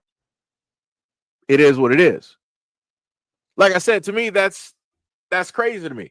But we're supposed to care about all life genuinely, right? Everybody out here is supposed to be a child of God, and all human life is precious. But I guess it's only precious when certain people take them, or specifically when one certain group takes another certain group's life, right? That's some crazy work. That's some crazy work. And still to this day, I'm still trying to comprehend how does that even make sense. And then going back to the other thing that somebody wanted to state, that nobody tries to make any of these killers famous. This was a damn. What about that motherfucker? Check that out. Richard Ramirez, my bad. He's well, you gotta stop it. You gotta take that out. He's Mexican. I think he was Mexican. Take the Mexican out. Take the Mexican out. Rather than that, leave the rest of them in there. Take the Mexican out. Leave the rest of them in there. You know what I'm saying? Ted Bundy, John Wayne Gacy. You know what I'm saying? Jeffrey Dahmer. You know what I'm saying? Come on, man. Elizabeth Bathory. Ain't nobody ever talk about her. David Horowitz, aka the motherfucking Summer of Sam Killer, right? Jack the Ripper. Look at these people, man. They romanticize their criminality. A white woman that decided that she wanted to make a post online. I put this as a community post some time ago. And she said, why is violence second nature to black people? And then we just had to sit up there and put up these people that got these body counts directly up there. We all know that Jack the Ripper, obviously he's not black. And they would have found him within like 2 seconds. You know what I noticed? Obviously, right? These people are serious. Their people be the serial killers. Like, how come you don't really hear too many black people serial killers? What's that all about? Right? They're talking about a so second nature. Why don't you hear? How come you don't hear about any black people shooting up churches? Why don't you hear about any black people shooting up mass shooting white people? How come you don't never hear about that? Huh? So even though they don't have a face of Jack, we already know what it is, right? But you got Jeffrey Dahmer, you got John Wayne Gacy, you got Ted Bundy, what is it? You got Rodney Alcala, you got Richard Ramirez, you got David Berkowitz, right? You got Belly Gunnis, you got Elizabeth up here, Dennis Rader, Jack the Ripper, Double H Holmes. You got people directly up there. And again, there's a lot of other people that got left off the list because I was just, trying to hurry up and just put something directly together. But there's a huge list up there of white men in the United States that have a very high body count. Very high body count. And in a lot of these cases, when it deals with trials, you have a lot of white women that will pull directly into these cases. It'll be overflowing with women, especially depending on how the guy looks or the types of pictures that they have, because they'll like to sit up there and say that, oh, some of these guys, they look so charismatic. They just have, such a good look about them. There's all this mystique and mysteriousness, directly about them. It's something that draws you in. It's something that makes you want to be around, right? Women will say a lot of these things. They'll write these letters. They'll try to have conjugal visits. In some instances, they'll sit up there and get married directly to these killers. Like I said before, it's crazy and it's baffling how you have people up here that don't want to notice that things are very much problematic. And they only want to fixate on it when it deals with a color or a complexion. Now, mind you, there's history of white male killers directly out here. But white people are going to focus on, oh, what that black dude just sit up there and do in Chicago? He just took the life of like 1 billion people. Why aren't you blacks talking about that? Like, what? Like that's crazy. What about that? Approximately 240K. I'm sorry, 204K. And what about that? Let me just get the names of the people. Right, I'm just going to do this real quick since we are live, because people like to say that this is the last part I'm playing. I'm white people or whoever just don't be you know what I'm saying? But shout out to him, man. Doing this. He be on it, man. And I'm like, that's completely false. Like and subscribe to San Diego's channel, man. A bit weird. It seems that a lot of people don't happen to pay attention. When things take place, or I guess people have selective memory when it deals with a lot of individuals out here, depending on the stories. So we're going to put these pictures with at least 3 white men together, so that we can just look at this real quick. And I want to also note, just like with the Carmelo Anthony situation, you ended up having people actually get money, and people supporting, backing them up, and different things of the sort. So we have people such as Zimmerman, what was it, Daniel Penny, and one other Caucasian gentleman directly out there.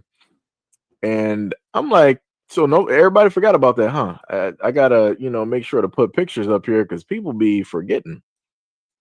People be having short-term memories, because last time I checked, I know for a lot of white folks out there, Zimmerman, that was your boy. Y'all were out here rocking with that man real good. I was like, yeah, he did the right thing, and all this other type of stuff. Y'all was really for that guy, right? Y'all made sure to put money on that man's books, and then magically enough, that man went broke. Got a little bit too close to the sun, and that man was signing like what, Arizona cans, Skittles, Confederate flags. Like, he was doing the whole nine, just sitting up there making money. Let me just put this image up here of these men, and this is just 3. This is just 3. There are many more directly up there that have research that ended up getting the love and all of these other types of things directly up there. Let me just do this real quick, just for a quick go over, right? George Zimmerman, the neighborhood watch volunteer involved in 2012 shooting of Trayvon Martin, raised significant funds for his legal defense team and living expenses through online donations. Initial reports from April 2012 indicate that approximately 204K have been collected via a website created for that purpose. On November 2012, the total amount raised was estimated to be around 340K. These funds were used to cover legal fees, security costs, and other expenses associated with the defense. However, by late 2012, reports indicated that the defense fund had been nearly depleted. Next, you got Darren Wilson. Darren Wilson, the Ferguson, Missouri police officer involved in the 2014 shooting of Michael Brown, received substantial financial support through online fundraising efforts. Initial initial campaigns on GoFundMe quickly amassed significant amounts, one campaign raising over $202K and nearly 5,000 donors. Shortly after its creation back in August 17th of 2024, combined these online efforts collected nearly 400 grand within a short time period. Additionally, a charity named Shields of These motherfuckers donating just stuff to killers, or people that kill kids and shit. But see, they don't look at you as a person, a human, or none of that. They don't look at you as that. When are we gonna realize this though? Hope was involved in fundraising for Wilson, collecting more than 400 grand. However, the organization declined to disclose the details information about the total funds raised or their allocation. What exact figures are not fully transparent. Estimates suggest that the combined fundraising efforts of Darren Wilson exceeded over 500K or $500,000. Next, we got Daniel Penny, the golden boy, the one who was able to go to an NFL game with Trump. Daniel Penny, a former United States Marine, was involved in a fatal incident on May 1st of 2023, where he placed Jordan Neely in a chokehold on the New York City subway train, leading to Neely's death. Following the events, Penny and this dude is not a cop. Neither, you know what I mean? And look how much dough he got. And look how much in the right they were saying he was. Faced charges of second-degree manslaughter and criminal negligent homicide. To support his legal defense, a crowd-raising campaign was launched on the platform Go Send Go. As of June 14th of 2023, the fundraiser amassed over $2.8 million, making him a millionaire. By August, damn, you killed a mentally, you know what I'm saying, somebody with mental needs on a subway. You know what I'm saying? Somebody that's this is not a big built brawly dude, by the way. And you snuck up from behind him and you choked him out. Coward move. Not even a cop is gonna do that. Damn. At least a cop will go straight. At least a cop, you know what I'm saying? Shit. Anything he gonna do is gonna be straight up. A lot of times it's gonna be straightforward, straight up. Even if he shoot you, nigga gonna be boom on straight. You know what I mean? Like, damn. How you gonna sneak up from behind somebody and choke them out? That's some coward. I don't care what nobody say. I don't care what nobody say, dude. As a man in the streets or whatever, wherever out in public, dude, that's coward stuff. Damn, that's some coward shit. That's just like punching somebody in the, you know what I'm saying, hitting somebody when they, dope feeding somebody, hitting somebody when they don't know. That's weak. I guess though. Let's go. 8th of 2023, the total has surpassed 2.9 million. The campaign attracted more than 59,000 donors, including notable contributors from public figures such as Vivek Ramaswamy, and received endorsements from politicians like Florida Governor Ron DeSantis and Representative Matt Gaetz. The fund was designated to cover Penny's legal expenses and any related civil lawsuits. In December 2024, Penny was acquitted of the charges related to Neely's death. So again, like I said before, when people want to talk about those getting supported and celebrated, you got those directly out there who have been loved. They have been celebrated. I saw white people all online, especially during these times, like especially white people. They were like, yeah, Zimmerman, that's our boy. Any story that had to do with somebody black, even if it was just football and it was a good story, somebody white would decide, oh, let me put this picture of Zimmerman up there. Oh. And I'm like, that, like, what does that even have to do with this NFL? Like, that doesn't even make any type of sense.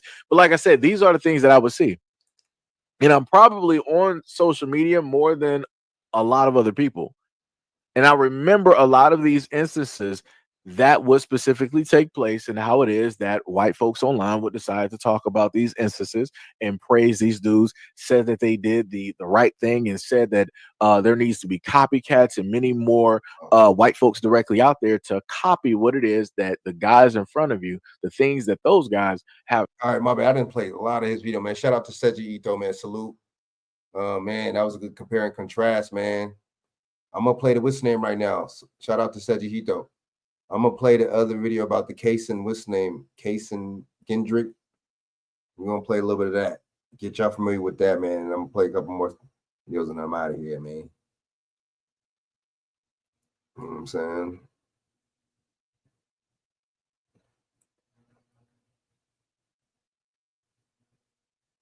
Motherfucker George Bush and shit, full of shit. All right, so let me see. Where did I do with the case? Case and Allison. Hold up. I had. Let's see. Hold up. Where's that bad boy at? I'm gonna play that real quick. That Case and Allison one is good. Yeah, old boy had a 47 on the side of his face. That's so obvious. I'm like, yeah, that's we got a psyop going on right now. All right, so let me play this and then we play that. I'm gonna play that and then we play this case analysis thing. They talking about what's the names? The real ideas is a scam. You know, it's a scam. It's a scheme. All that's been a scheme. You know what I'm saying? That was just to give immigrants, to give them give more of them, just to give them what's the names? That was to give illegal immigrants driver's licenses in California. That's all that was. That's all that was. It's just to separate you from them. Make it harder for you to get a gun in certain things, and then made it to where you had to get your what's name. You didn't have a real ID, you had a birth certificate or a passport to even get a gun or anything like that, which is crazy. Like, what is it? What does one got to do with the other? All right, so let's see. Let's smile at that, man. Are we gonna go into this FDA? I'm gonna play it on the next one. Enforcement, agency, pay criminals. There's all types of madness going on. They were saying that money, that the forgiveness and stuff that Donald Trump want to give out, that $5,000 or something like that for women having babies or something like that. They were saying that. I got to find more evidence though. They were saying that was going to go towards white women to have more white babies because the birth rate is down. I got to find more evidence on that though. I don't want to make myself, I ain't doing all that. You know what I'm saying? Making myself look like a fucking asshole. I'm reporting some bullshit. I ain't doing that. All right, so I just don't like sensationalized stuff either, man. Stuff that's damn, what's the name at, man? How does it? You know what? It might be over here. Hold up, let me try to find this thing real quick.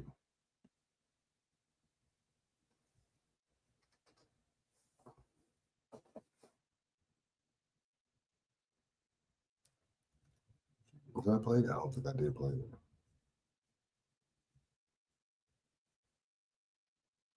Why can't I find it all of a sudden? That's weird. Hold on, let me see if I blew past it.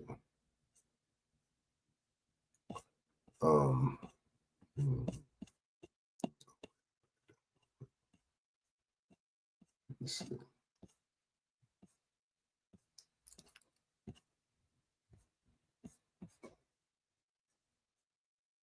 Let me play this real quick. I might have to look for it and then play it on the next one.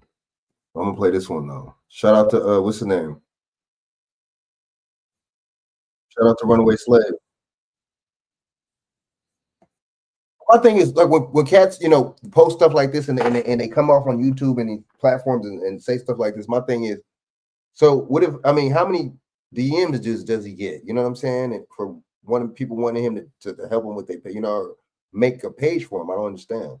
Like, wouldn't your DMs just be like flooding, bro? Like, how would you have the time to shoot everybody, to make all those people? You feel what I'm saying? To make all those people a page, like.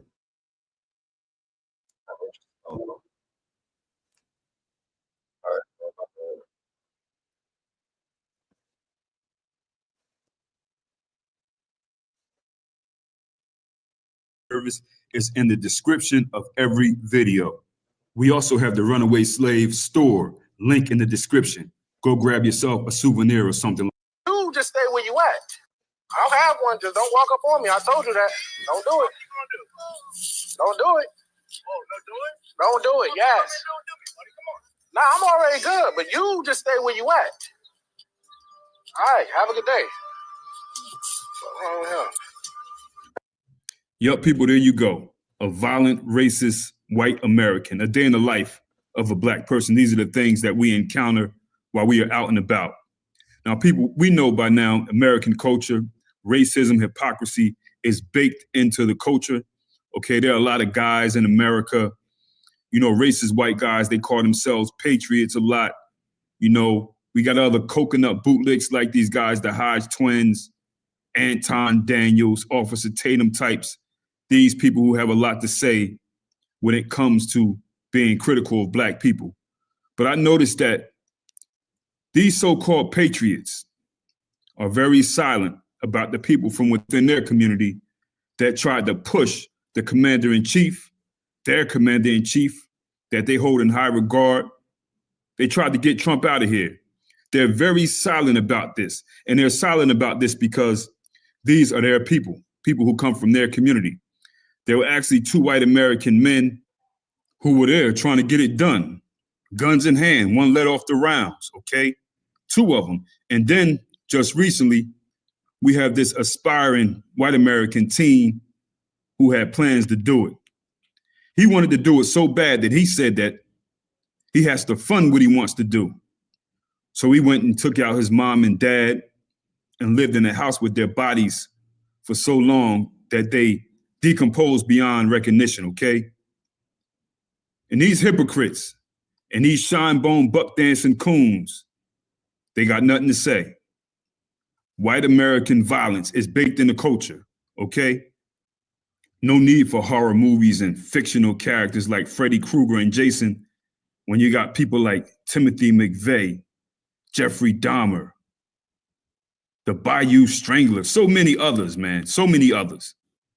But all these loudmouth keyboard warriors usually have so much to say, but they're very silent about these white men amongst their community that tried to take out their commander-in-chief, tried to push him.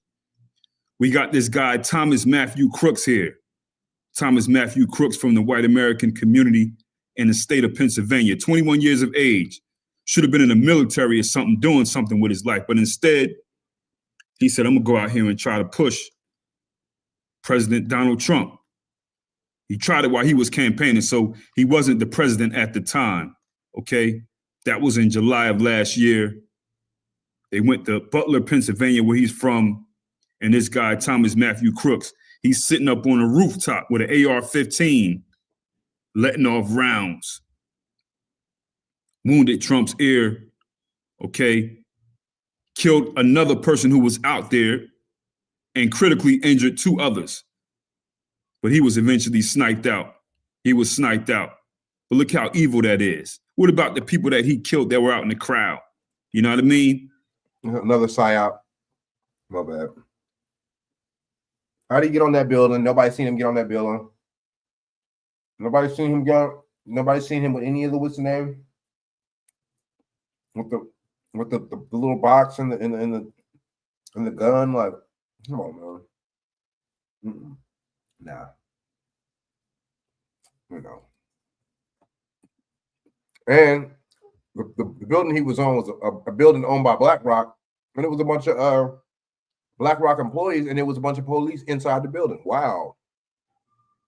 White American violence. Now, this guy, Thomas Matthew Crooks, they said that he was a socially awkward weirdo, you know, in school. He was in a BlackRock When he went to school, he was bullied for being quiet.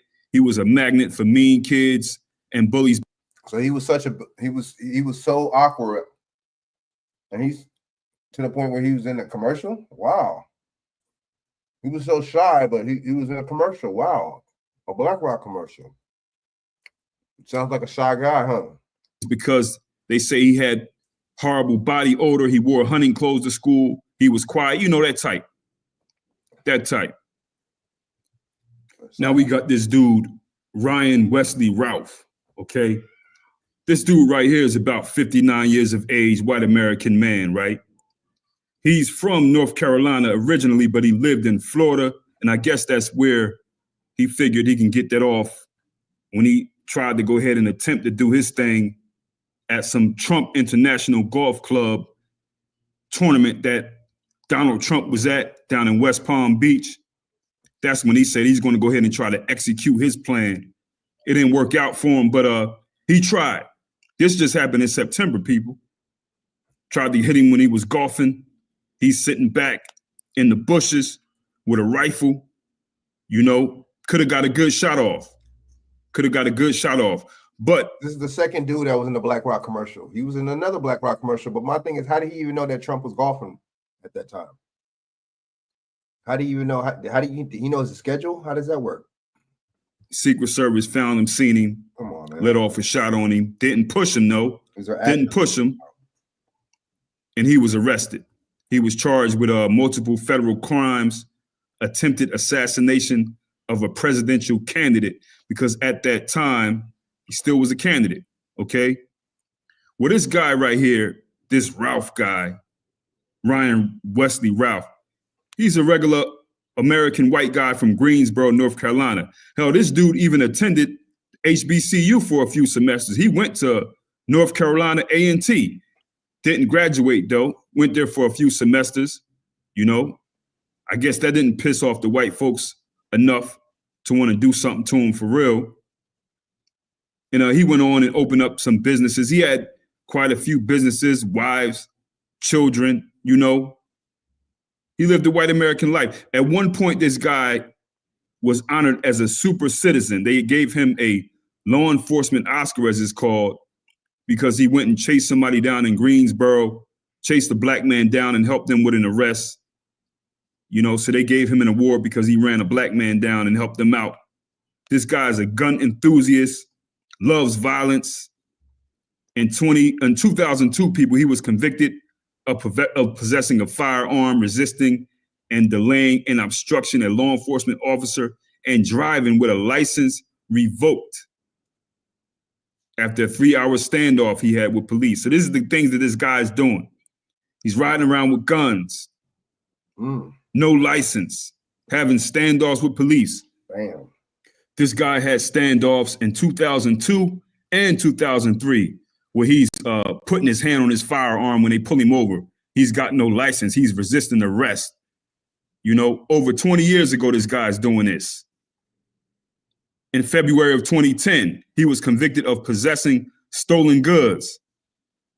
Every time this guy gets caught up, he's given probation. Now, this is a guy here who has guns in the car that he's not supposed to have. He's driving around without a license, stealing things. This is a family man. He even has a daughter named Sarah Ellenroth. She was arrested for assaulting a government official at one point. This guy, Ryan Wesley Ralph, had over 100 criminal charges filed against him throughout his life. He only was arrested 8 times, though. Only 8 times. Overthrow the government, okay? And in order to do that, he needed by the name of Nikita Kessa. That's why nobody respects you. Now, recently, there's this sick kid, 17 years of age, white American from Wisconsin by the name of Nikita Kessa, or Kassat. This one right here, he pushed his mother and his father, his stepfather to be exact, took him out of here. And he did that because he had a plan. And his plan was to get rid of Donald Trump, overthrow the government, okay? And in order to do that, he needed to fund, you know what I mean, his operation. So he figured, okay, I got to push my parents to get the money to finance this thing I'm trying to do. So he did that, took both of his parents out, got them for $14,000, okay? After he took them out for nothing, just for money, left their bodies in the house so long that they were not recognizable. They had to go get their dental records. Now this right here, this guy, 17 years of age, he's a Nazi guy, a Nazi sympathizer. He said he loves Nazis. What a piece of shit, man. But the media don't, you know, they don't hold these people to that standard like that. And he wants to save the white race. His goal was to bring chaos. He said, doing this to Trump, pushing Trump would start a revolution, okay? So this guy is so nasty and sick, he lived with their bodies in the house to the point where they were decomposed, okay? Check this out. I'm going to show you how I afforded this car. Okay, you ready? All right, 100. But you have these hypocrites, these weaklings going crazy over a 17-year-old by the name of Carmelo Anthony, who was defending himself from people like them and people like this, you know what I mean? But since it doesn't fit into their racist bottom line, they don't say nothing about these type of guys who plan to take out their commander-in-chief, took out both of his white parents. You don't hear nothing about that, though. They're not making a big, you hear about it, but they're not making a big deal. Could you imagine if this was a black person who did this? You people are sick. Hypocrites, you cowards, you mighty cones. Nobody respects you, okay? This is why your outrage is not to be taken seriously, because we know everything that you say and do is grounded in racism. And I'm talking about you, the black ones too. All you black coons too, who are paid to go get online and, you know, talk bad about black people because that's the wave right now. And you get money for that. Okay. But you notice these three stories right here should be so big. The first attempt should still be major. Oh, yeah. I don't want to talk about that though. Nah. And also, people, before I go, if you're somebody who believes that all of these stories are fake, they're made up, they're distractions, you may be right. I don't know. You know what I'm saying? I'm not going to debate you because stuff is so, they do stuff so weird nowadays. I don't want to pull out the 10. He has an open mind with that. You know what I'm saying? I like how his mind is open because, you know, a lot of this stuff be psyops, dude. You know what I'm saying? I like how he's like, you know, a lot of stuff is psyop. You got to be careful. But still, the point, I see what he's saying, but his point, I see what his point is, though. His point is that these people, you know what I'm saying, are playing with us, man. They're playing games. You know what I'm saying? They're running these plays, they're running these psyops. You know, it's our job and our duty to recognize this, man. Foil hat, you know, that'll change the whole narrative. But I mean, who knows? I'm not going to debate you about that. But if these stories are distractions and fake, these cowards that I'm talking about who are not in this outrage, they don't believe it's fake. They don't believe that. Because if that was the case, we could say all these stories in Chicago are fake too that they like to bring up. They don't believe it's fake. Actually, we have 100% proof that 9/11 by now was fake. Well, it's real, but we know who did. You know what I'm saying? Actual people actually died, but all the information is there. They still want to ride off that so that they can go around and raise their fists in the air and act like they got some kind of American camaraderie. Shut up. Anyway, my point is just to point out the hypocrisy and, you know, explain why these people should never be taken serious anyway. It's all fake outrage. Everything that they think, say, or do is just grounded in racism and white supremacy. That's all they want to do. People, they don't care. This right here shows, these three incidents right here show that they don't really care about anybody. Their whole purpose and what they say is important to them. It's really not. All they do is go around and try to find little situations that they can use an excuse to express their racist mindsets, okay, or their racist thoughts, and ride off that. All right. And it goes for all the keyboard crackers that have something to say. It goes for these bootlit coconuts, your Whitlocks, your Jesse Lee Petersons, your Larry Elders, your Candace Hodge boys, Antons, what's his name? Taylor, all of these coconuts, man. Any one of them, man. They're all the same. They're no different than a white man. You know what I'm saying? A racist white man. I'm just saying that these people are not sincere in anything they do except act like white supremacists or practice the religion of white supremacy. Anyway, people, easy. In business, you only get one chance to make a great first impression. I always say, what up, Shaq? What up, man? Hey. What's good with what you, man? Do?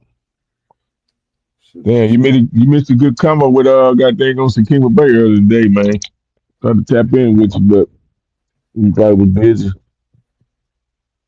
Oh, what? What you talking about? Nah, it was just chopping up on some of the stuff that that's going on. Word. Yep. That's what's up. What was this video you just was playing? This is just talking about the two of the motherfuckers that try to shoot Trump, and then the other one. Who was this other one at? Let me see. Got him for 14. This one right here, there's this sick kid by the name of Nikita Kassat, or Kassat. This one right here, he pushed his mother and his father, his stepfather to be exact, took him out of here. And he did that because he had a plan. And his plan was to get rid of Donald Trump, overthrow the government, okay? And in order to do that, he needed to fund, you know what I mean, his operation. So he figured, okay, I got to push my parents to get the money to finance this thing I'm trying to do. So he did that, took both of his parents out, got them for $14,000, okay? After he took them out for nothing, just for money, left their bodies in the house so long that they were not recognizable. They had to go get their dental records. Now this right here, this guy, 17 years of age, he's a Nazi guy, a Nazi sympathizer. He said he loves Nazis and he wants to save the white race. His goal was to bring chaos. He said doing this to Trump, pushing Trump would start a revolution. Okay? So this guy is so nasty and sick, he lived with their bodies in the house to the point where they were decomposed. Okay? But you have these hypocrites, these weaklings going crazy over a 17-year-old by the name of Carmelo Anthony, who was defending himself from people like them and people like this.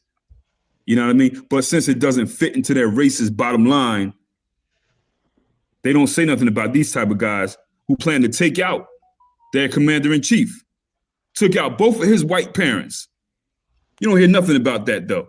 They're not making a big, you hear about it, but they're not making a big deal. Could you imagine if this was a black person who did this? You people are sick. Hypocrites, you cowards, you mighty cones. Nobody respects you, okay? This is why your outrage is not to be taken seriously, because we know everything that you say and do is grounded in racism. And I'm talking about you, the black ones too. All you black coons too, who are paid to go get online and, you know, talk bad about black people because that's the wave right now and you get money for that, okay? But you notice these three stories right here should be so big. The first attempt should still be major. I don't want to talk about that though. And also people, before I go, if you're somebody who believes that all of these stories are fake, they're made up, they're distractions, you may be right. I don't know. You know what I'm saying? I'm not going to debate you because stuff is so, they do stuff so weird nowadays. I don't want to pull out. This should be psyops, you know? The tinfoil hat, you know, that'll change the whole narrative. But I mean, who knows? I'm not going to debate you about that. But if these stories are distractions and fake, these cowards that I'm talking about who are not in this outrage, they don't believe it's fake. They don't believe that. Because if that was the case, we could say all these stories in Chicago are fake too that they like to bring up. Oh, good point. That's a good point. They don't believe it's fake. Actually, we have 100% proof that 9/11 by now was fake. Well, it's real, but we know who did. You know what I'm saying? People actually died. Exactly what he means. But all the information is there. They still want to ride off that so that they can go around and raise their fists in the air and act like they got some kind of American camaraderie. Shut up. Anyway, my point is just to point out the hypocrisy and, you know, explain why these people should never be taken serious anyway. It's all fake outrage. Everything that they think, say, or do is just grounded in racism and white supremacy. That's all they want to do, people. They don't care. This right here shows, these three incidents right here show that they don't really care about anybody. Their whole purpose and what they say is important to them. It's really not. All they do is go around and try to find little situations that they can use an excuse to express their racist mindsets, you know what I mean, or their racist thoughts and ride off that. And it goes for all the keyboard crackers that have something to say. It goes for these bootleg coconuts, your Whitlocks, to be exact. Okay, where was this dude? This is what it looks like when your ear finally clicks. This is the tonic. An American from Wisconsin by the name of Nikita Kassat. From Wisconsin. Or Kassat. Wisconsin. Interesting. That's a good story though, man. Runaway slave, man. Shout him out. He be having some good stuff. Let me see. I think one of his. Hold up. I think was it one of them videos.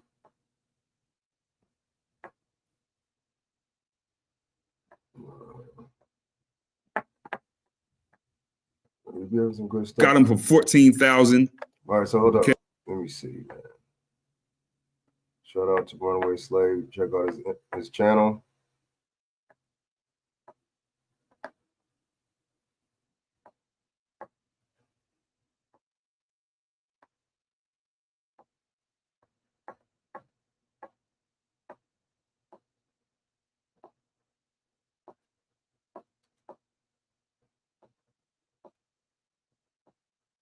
Let's see what's up with this real ID shit, man.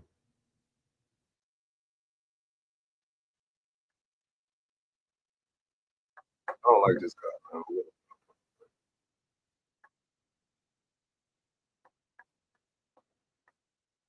And Security Secretary Kristi Noem announced her department in May would be enforcing the Real ID law. Watch. Hi, I'm Kristi Noem, the United States Secretary of Homeland All that Security. plastic surgery. If you plan on traveling, we need your help to prevent delays and to prove your identity. Get a Yeah, she talk all that shit about proving identity. Shit, I bet you motherfuckers that knew her before she had the plastic surgery. Shit, it's harder for them to know her identity now after the plastic surgery. Shit, she talking about identity. Had like 20-some plastic surgery, talking all that. These people crazy, bro. Talking about the identity. It's all about control and tracking you. I'm telling you, it's all about control. All these damn cameras, they got talking about identity. They don't know who your identity, and you got how many social and all this bullshit, a regular birth certificate. How many forms of identity you got? These motherfuckers talking about identity. That's bullshit. That's control, man. A tracker, man. This week or last week, Department of Homeland Security Secretary Kristi Noem announced her department in May would be enforcing the Real ID law. Watch. Hi, I'm Kristi Noem, the United States Secretary of Homeland Security. If you plan on traveling, we need your help to prevent delays and to prove your identity. Damn, to prove your identity, dude. What is motherfuckers, man? Are we immigrants? Are we the immigrants? Why do you need to prove your identity for if you're an American citizen? Or my bad, if you're a national of America. Damn, that sounds like some. I don't. But see, that goes over a lot of people's head. They see that. Oh yeah, cool. You know, that shit is some control shit, dude. She said to know your identity, boy. I'm glad I played this shit. Damn, I thought we was. I guess we the immigrants. Department of Homeland Security Secretary Kristi Noem announced her department in May would be enforcing the Real ID law. Watch. Hi, I'm Kristi Noem, the United States Secretary of Homeland Security.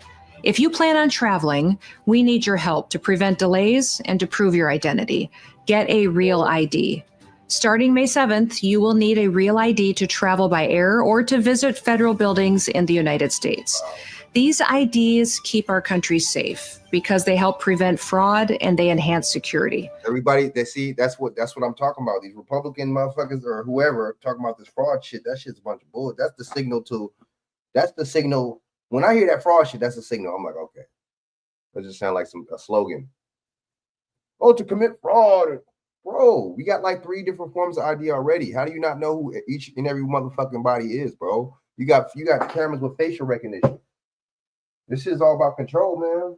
I don't understand why motherfuckers don't got no, motherfuckers were protesting. Motherfuckers ain't protesting this shit. You know what I'm saying? Please do your part to protect our country. Go today and don't delay. To learn more, go to dhs.gov. Telling you to go and do that shit. These motherfuckers tell you. They don't ask. They tell you. Motherfuckers demand you. They're letting you know who got control, not you. You don't have control. They do. /real-ID. Thank you. Got all that plastic surgery, dude. Talking about we can't identify. Wow. National University is one of the largest private nonprofit universities in the U.S. with over 40,000. Well, Dr. Ron Paul just published a new piece warning all of us about Real ID. Here it is. It's called Real ID, Phony Security, Real Authoritarianism. And of course, Dr. Paul, you can watch the videos right after 9/11 on the floor of Congress saying, don't fall for this, that this would take away our privacy. That was then. This is now. It's taken all of these years to finally put this into place. And Dr. Ron Paul joins us now. They started in California, places that were giving immigrants driver's licenses. Why would you? I don't know. Let me shut up. But see, so the thing is that, that was like to separate us from them, like type, you know what I'm saying, when they did in California like 3 years ago. No, excuse me, in 2020. But now they doing it across the United States. So that watch, they're gonna start giving watch. They're going to start giving more immigrants IDs and driver's licenses. Watch.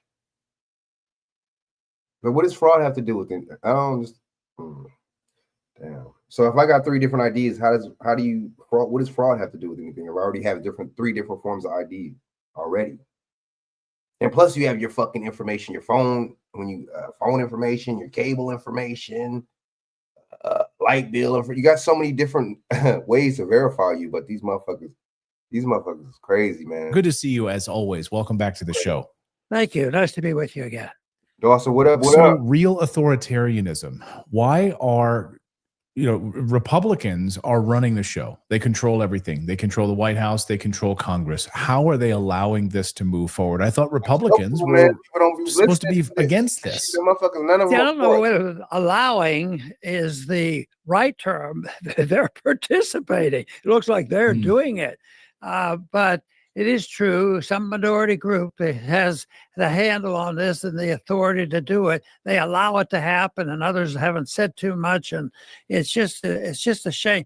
I guess the thing that annoys me most about this is for our own security. This is going to catch the criminals. Everything government does always has a positive. We're going to make you rich and safe, and peace is going to break out throughout the world, and everybody's going to benefit. It's not going to cost us anything. We'll just print the money, and you won't even know what's going to happen. Deficits don't matter. They lie through their teeth, and that is what is so aggravating. It's on us to do. So now we have this coming up. They're doing this for our sake, which is another lie. And I don't know why they do it, because a lot of good people get involved in this, and they can't really believe that. And yes, somebody has to, whoever's pulling the final strings to let this go, must have a trick up their sleeve, because it's hard for me to believe that this is going to help you and me to be safer. Because what we see is the government's intrusion, that they're going to have more regulations. You're going to have real IDs, like you might not even be able to get on an airplane in the United States without the real ID. The regulations come with the control. That's when the regulations come in. And the deregulations come in when they're giving the billionaires a pass to do something. That's when the deregulations come in. Y'all make that make sense? The regulation comes in with the control mechanism, like Patriot Act, and the deregulation comes in when it's something that benefits the billionaires and not you. Bam. Like them factories in Louisiana, to where Black people are getting cancer as we speak from Cancer Alley. You know what I'm saying? Trump administration blocked the what's that shit? Blocked the lawsuit, but then Biden could have did more. I feel Biden could have did more too, though. You know what I'm saying? It's all bullshit, man. One comes in and then one redoes what this other one redid, and then what if there was actually some things that wasn't too bad that Biden did? He redid it, and it's like, dude, this shit is all bullshit. And putting his own twist in it, making this shit. This shit is all bullshit. It's all just games. It's like WWF. You might have liked Ultimate Warrior. I liked Hulk Hogan. I don't know. They all worked for the same person. You know what I'm saying? Let's see what he's talking about. Yeah, what do you have? Another? Yeah, libertarian. He ain't a Democrat or Republican. Ron Paul.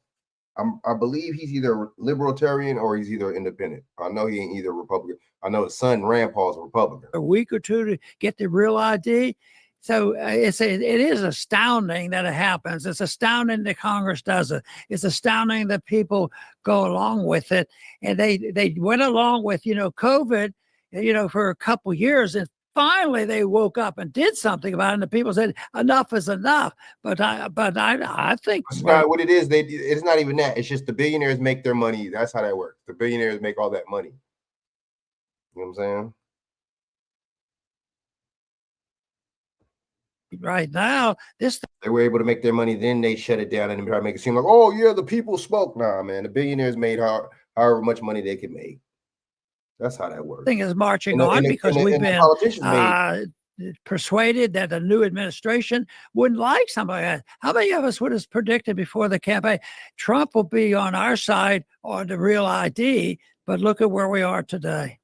Come on. Get the confidence of knowing you have a mistake-free resume during your job search with help from America's best resource. Man, when people treat that cat like he's some kind of messiah.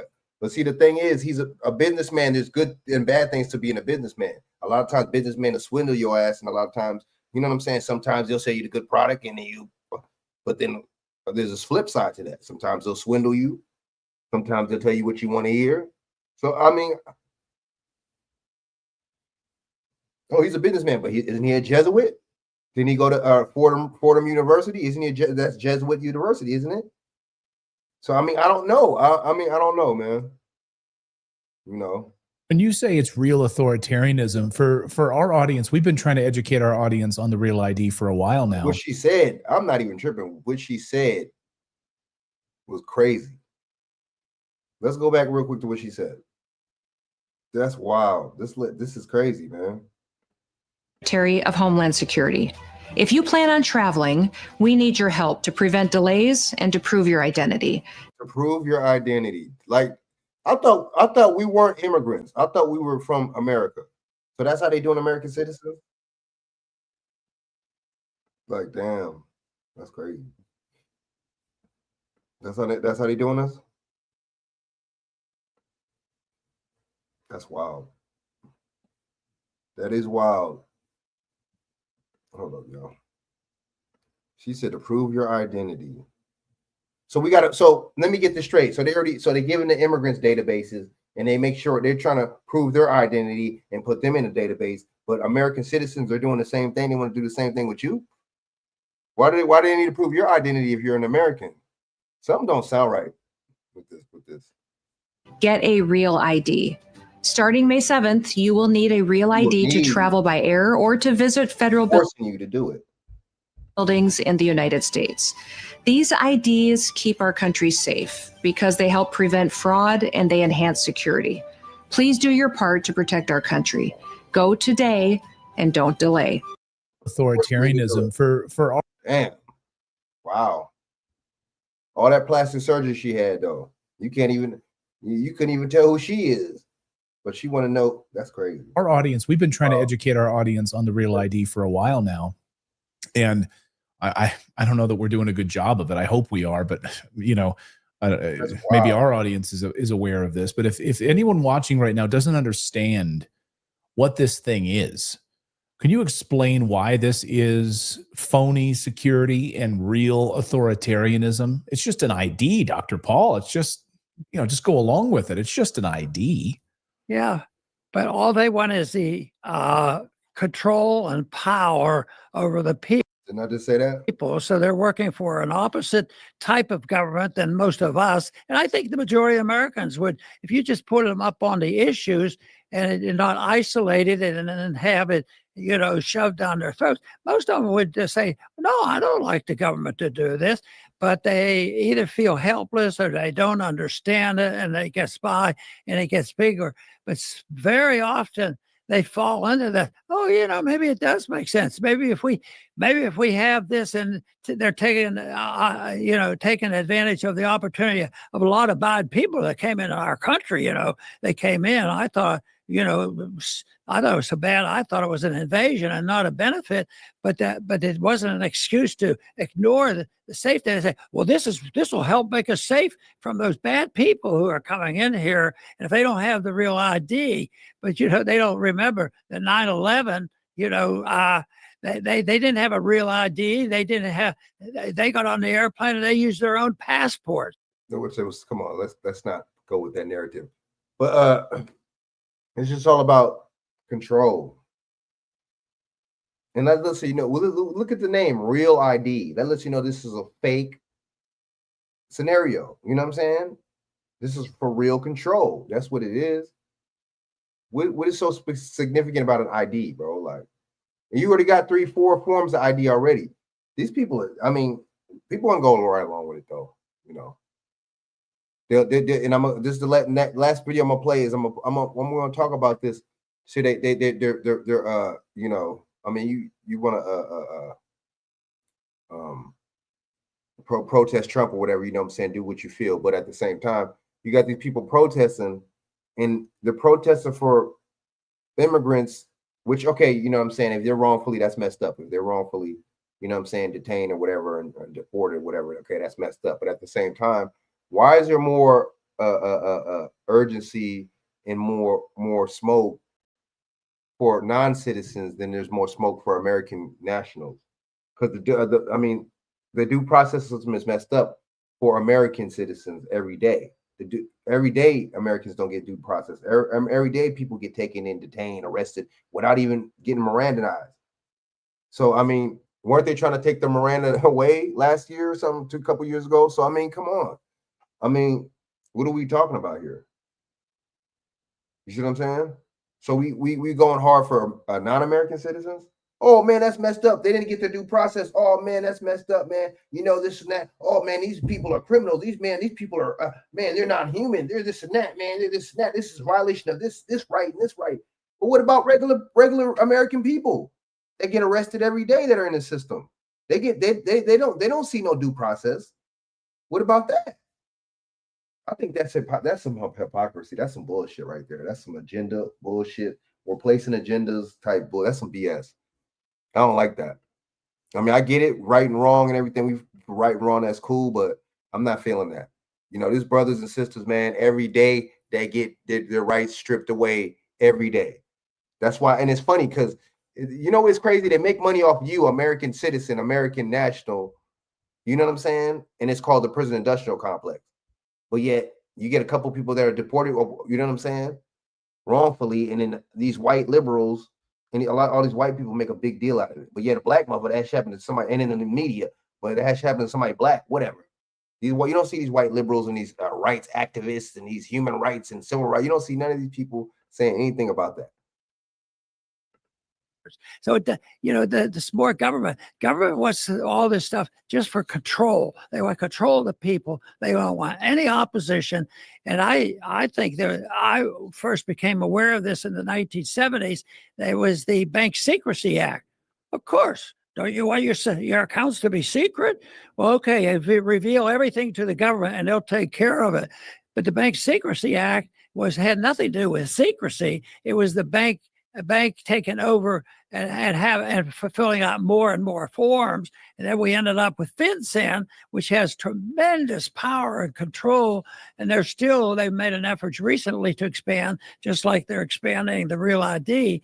But they have too much information. They don't understand, and they don't trust people to take care of themselves. And they always play on it. What do you mean? If you didn't have food stamps and free medicine, would all people die? Yeah, then the government takes over and they say, well, they're really good doctors. Just look how much good they did with COVID. They always knew how many people should. We'll take them to the nursing homes and we'll give them all their vaccine. Oh, it didn't work. It did the opposite. So it's the way with so much economic policy, monetary policy, and getting involved in wars. We go to wars for peace, strength through peace through strength, and we go and then we have our empire. And but the one thing is, it's limited. If people should lose enthusiasm for it, it's all coming to an end because this can't go on forever. And with a bankruptcy, that's when empires end. And we're seeing the cracks in the empire now. And the big hints will be seen by currency devaluation. And that's why we see gold. When I started looking at the monetary issue, gold was $35 an ounce, even though we weren't even allowed to own it. Now it's over $3,000 an ounce. It's even for me. How did it get here? And the world depends on that type of an assumption that the government will take care of us. It will keep us free. You have to sacrifice a little bit of freedom and you'll be safe. It's the whole idea that has become known that the government is there to make us safe, and the government isn't there to make us safe. They can't possibly do it. The safety is supposed to, on our system, be taken care of by people, individuals. And that's why I think they slipped that Second Amendment in. People should take care of themselves and protect themselves. But anytime they argue it's for the people get sucked into it until it's easy to do it. It's easy to sell a program because it'll be free. But it's terribly hard to get out. Just think of getting out of the wars. How long did it take? And I watched this when I had been a draftee back in the 60s. And the Vietnam War went on. Korea was another one. And I look at the Middle East war. And then now Afghanistan. And we're over there. Well, we have a president now saying, I don't want to start war and I want to end war, and the bombs increase. They keep it. See, you can't trust somebody like that. You can't trust none of them. You know, I don't like people that say one thing and they do another. You can't trust people like that. That's the sleight of hand. Increasing the number of bombs they're dropping on them, and they say they're going to make us free and prosperous. I'll tell you. Like, how you bombing other motherfuckers gonna make? What did that got to do with my freedom? You bombing other motherfuckers. What the fuck they got to do with me being free? These motherfuckers. I mean, but you got to be. I mean, that's on you for believing it, though. That's how I look at it. For falling for something like that. What people need to understand the principle of liberty and what it means to be responsible for oneself. And, you know, I was very pleased when I campaigned for the presidency that the reception I got from that type of language, and the young people seemed to understand. And then when at the end of the speech, I say, you know, you won't have taxes, you won't have this and this, and you can live your life. You can put in your bodies what you want, and the government's not going to tell you all this. And they loved it. But I thought they would wake up and say, you know, yeah, but I said, but the one thing that you have to know, if you have your freedom to go about your way and you do well, but you try to do something, but you don't do well, you can't go crying to the government saying, the government, take care of me. You said you take care of me. Steal from somebody else and take care of me. My programs didn't work real well. So it's the assumption that people have to have responsibility for oneself if we expect the system to work. And I think in our early history, people looked at it that way. Performing on the biggest stage in the world was just one step in my journey. Hi, I'm Ronnie, and I teach people all over the world how to dance. Yeah, personal responsibility. We're not going to go crying to the government to prop us up with all sorts of different programs and to steal from different individuals. I mean, that's socialism, right? It's stealing from, it's picking winners and losers. It's propping up the ethanol corn lobby and choosing losers in another quadrant. You know, when you look at the Real ID, I think people don't understand that we've been warning about this. This is really a dangerous step towards mass surveillance of the American people. I mean, it standardizes sort of personal information across all the states. It ties all together with this sort of personal, you know, databases. Congressman Thomas Massey, friend of the show, said, this is proof that your physical person matches an entry in a digital database. Its power and purpose will be realized when everyone complies, but not before. So we'll all be sort of forced to comply. Yeah, but he's one of the few that really has the understanding of that. So he has to vote to make his point. But I'm sure I'll tell you one thing. He sleeps better at night than some of these other clowns that are bringing us down and just enforcing authoritarianism. And I think what happens is people reject the notion if they can't handle the idea of being free and responsible, but they don't want it. And they think that somebody else is going to take care of them, and it doesn't happen. But they're now looking at, you know, how this could be used to totally destroy the Second Amendment. In May, they're actually hinting that you might not even be able to get on a domestic airline without the proper ID, which is a super ID, as if the ID is going to protect us from a missile and all the nonsense that goes on. It's crazy. So it's to me, it's so sad that people have been indoctrinated.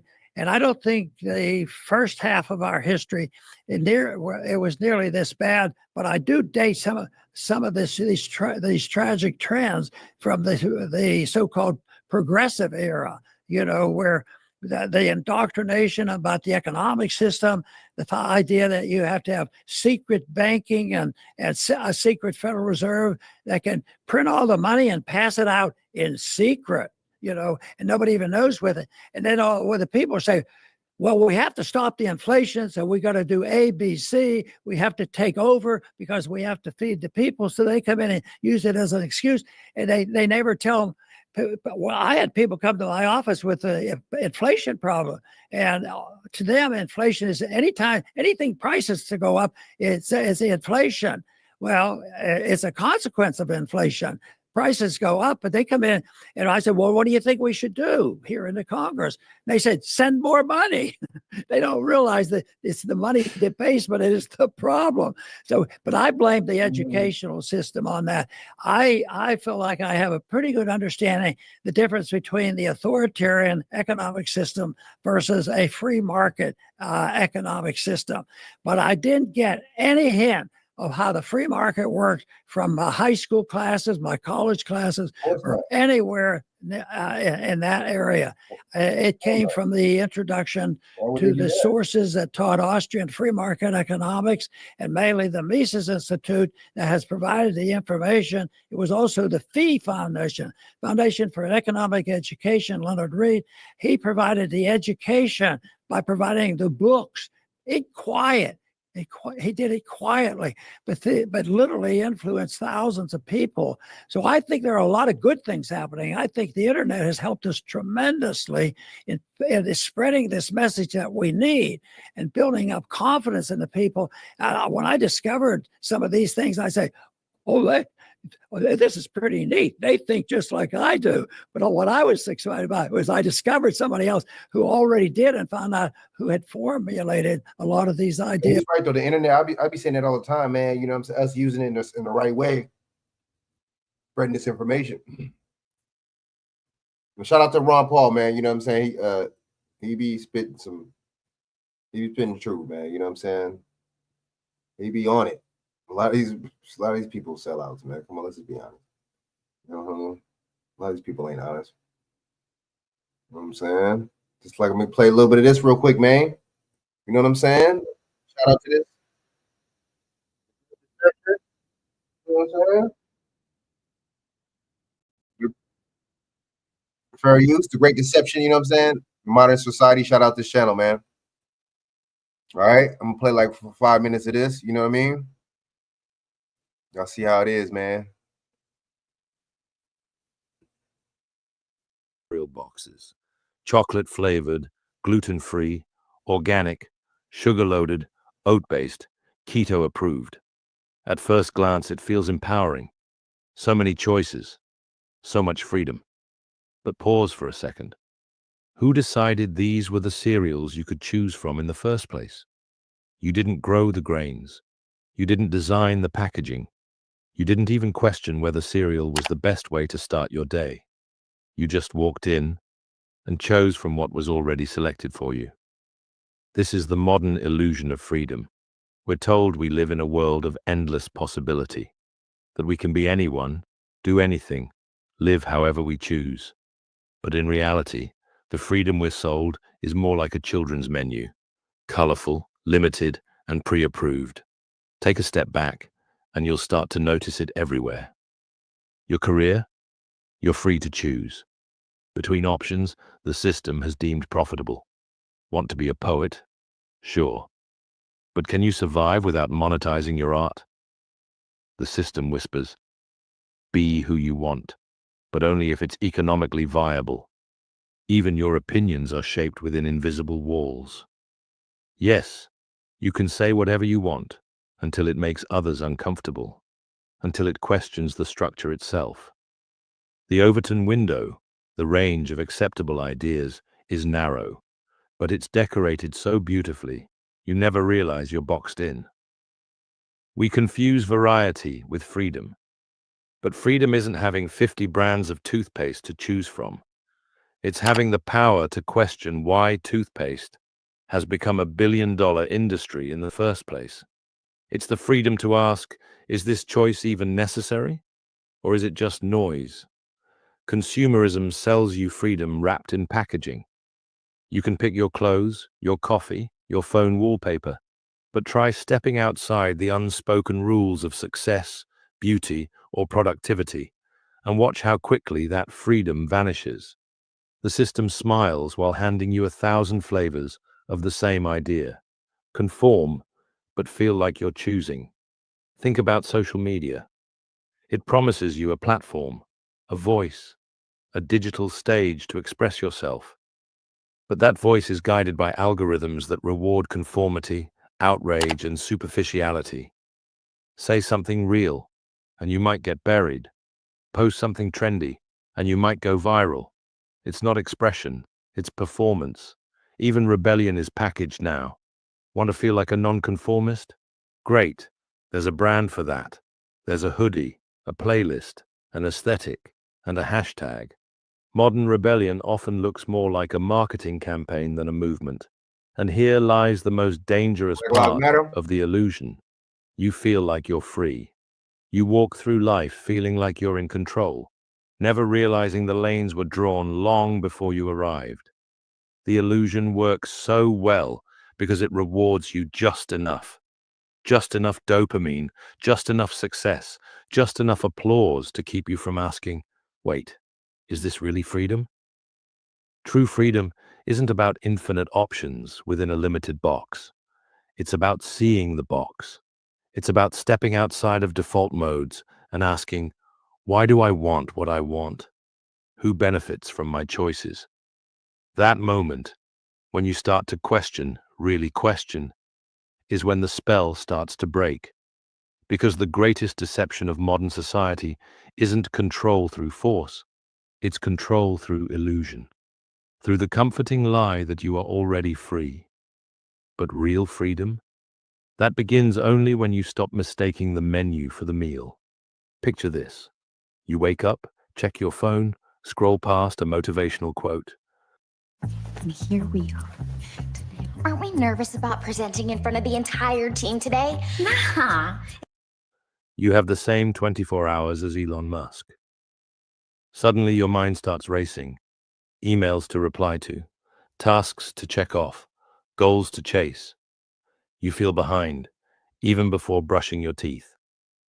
Welcome to the productivity trap, a world where busyness has become a badge of honor, and your value is measured not by who you are, but by what you produce. Society applauds the grinders, the hustlers, the ones who never stop. We romanticize burnout and glorify sleep deprivation. We chase milestones not because they fulfill us, but because we're terrified of falling behind. The message is clear. Your worth is tied to your output. But who decided that? Since childhood, we've been conditioned to chase gold stars, good grades, promotions, likes, shares. We internalized a dangerous equation. More doing equals more value. And over time, it became our reality. Not because it's true, but because it's repeated so often that we stop questioning it. And here's the twist. The system is designed this way. The more insecure you feel, the more productive you try to be. You buy planners, apps, and online courses. You hustle harder, thinking one more achievement will finally bring peace. But peace never comes, because the bar keeps moving. It's a treadmill with no off switch.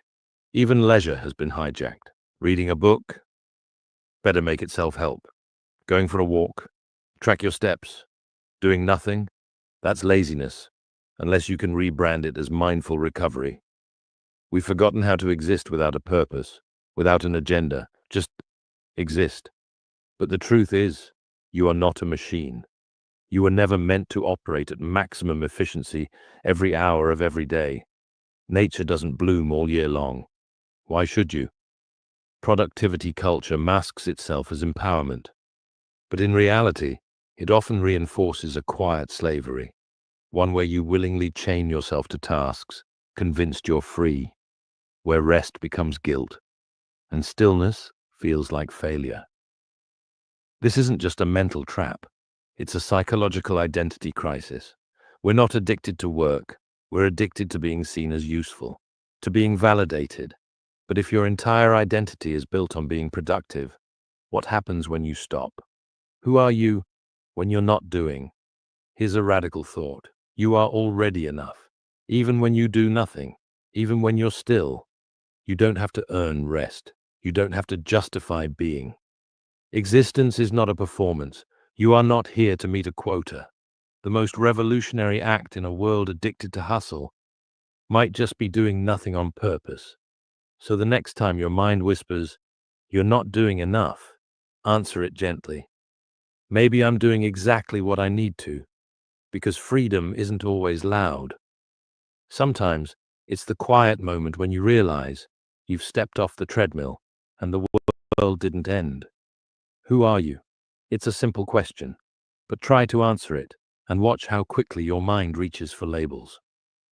I'm a student. I'm a manager. I'm a mother. I'm creative. I'm introverted. I'm ambitious. We speak in titles, roles, and traits as if they fully define us. But where did these identities come from? Did we choose them? Or were they handed to us like uniforms on the first day of school? From the moment you're born, the world starts shaping your sense of self. Your gender is assigned. Your culture is stamped onto you. Your name is whispered over and over until you internalize it as me. You learn what's praised, what's punished, what gets love, and you adjust accordingly. You become what's accepted: a good child, a smart student, a hard worker. Little by little, the real you is traded for something safer, more palatable, a version of you that fits neatly into a world that doesn't like mess or mystery. But here's the thing: identity isn't discovered, it's constructed. And modern society has become a master architect. Social media, education systems, advertising, they don't just reflect who you are, they tell you who you should be. You scroll past filtered faces and curated lifestyles, and somewhere deep inside, a quiet voice asks, should I look like that too? You wear clothes, not just to stay warm, but to say something about yourself. You buy a phone, a car, a coffee brand, not just for function, but for identity. You speak a certain way, follow Frank, what the hell is you listening to? because, whether you realize it or not, you're constantly announcing, this is who I am. Please believe me. It's not your fault. We all do it, because we've been conditioned to think of identity as a product, something that must be marketed, polished, and liked.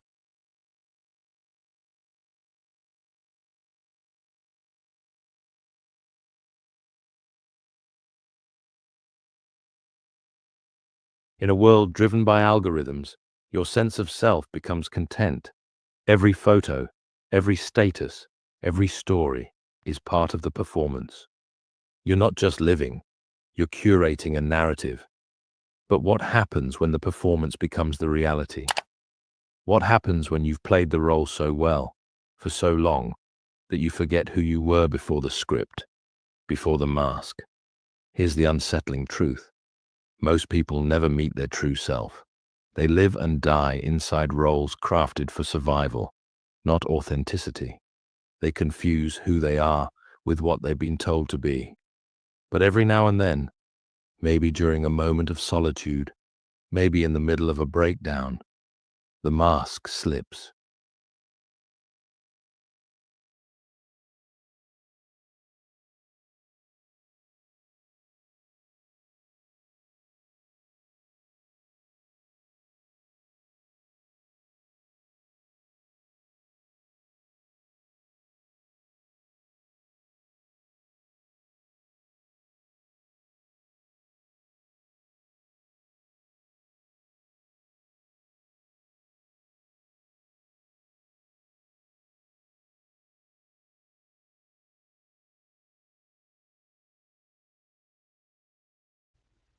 Frank, what the word is, Mike?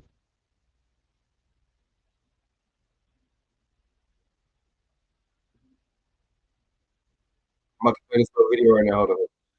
Oh, okay. Transcript as I Democrats are ramping up the pressure on the Trump administration to bring back Kilmar Abrego Garcia, the Maryland man who was mistakenly deported to a maximum security prison in El Salvador with virtually no due process. Representatives Robert Garcia, Maxwell Frost, Yasmin See, that's what I be talking about. Like, yeah, like they go crazy over everybody else's due process, right? But that shit happens every day in America. That's how these private prisons get filled up. By making sure motherfuckers don't get their shit due process and habeas corpus and all this shit. So it's like, I don't know. That's why let me play the rest of this stuff. Let me play a little bit. and Maxine. I mean, that's cool. That's fucked up. Whatever, you know what I'm saying? You send somebody away, you know what I'm saying, deport them. That's not wrong. He's supposed to be deported, whatever. But it's just like, they don't have the same energy for American citizens, though. That's weird. Dexter are in El Salvador today, where they are hoping to raise awareness, arguing that this issue is bigger than just one person. This is a line he has crossed in the sand. We cannot allow him to continue. We've got to move this back. And this issue is more than about Kilmore. It's about due process in the U.S., and it's about following what the Supreme Court is saying. We all should be terrified by the idea that anyone could be taken and put away in another country and then abstain from saying that they have any accountability for bringing them home. This is on behalf of my... What you think? Hey, Shaq, what you think? It's kind of hit some hypocrisy, huh? What you think, Shaq? Don't it sound like some hypocritical or what? How they got the same energy for... They got a different kind of energy for, people that aren't from this country versus people that are. And it's like nobody wants to call out the prison industrial complex, you know what I'm saying? When it's feeding American citizens. But it's like, oh, it could happen to anybody, and you're saying all this and using, them as a reference and stuff when it happens. This is what you think about this shit. Yeah, I mean, that's all you need to know, man. Just tell them. I mean, anybody that ignore that from here on, bro. Damn. It's like you got the media and you got Democrats. I mean, some Republicans, but you got Democrats mostly. You see what I'm saying? It's like, so, I mean, y'all don't have no sympathy in it. I mean, well, if that's the case, you know what I'm saying? Well, let's do some investigation in a lot of these correctional facilities. Then. Let's do some investigation into these state penitentiaries and some of these federal penitentiaries, then, if that's the case. Let's do some investigation into these district attorneys and these and these state attorneys, if that's the case. I mean, what do we talk about here? We talking about due process. The whole shit should be up for questioning. It's like, so what are we doing? We doing all this heavy lifting for these immigrants, though? We're not going to do it for our own people. I think that's corny. I think that's some bullshit, and I think that's corny. It's like, okay, dude, the picking and choosing got to stop. That shit needs to stop. But you just like a lot of this shit runs on algorithm. That's how a lot of people run on. That's how a lot of these narratives run on. Is picking and choosing. So they put a certain type of narrative on you, whether it's the media or whatever kind of feeds or whatever the fuck it is, to make it to where your mind computes to where you have to pick and choose. To where, you know what I'm saying, fuck right or wrong, it's about picking and choosing. Or a story, it'll be the same narrative when it's one story that happened a year ago or 3 days ago or whatever the fuck the case is, and it'll be the same type of scenario, but it's not the same because it don't be the same. You know what I'm saying? Motherfuckers look different, or they be, their skin complexion looks different, or whatever the fuck the case is. And it's just like, motherfuckers need to wake up. Because this is all engineering consent. This is all some Edward Bernays type shit.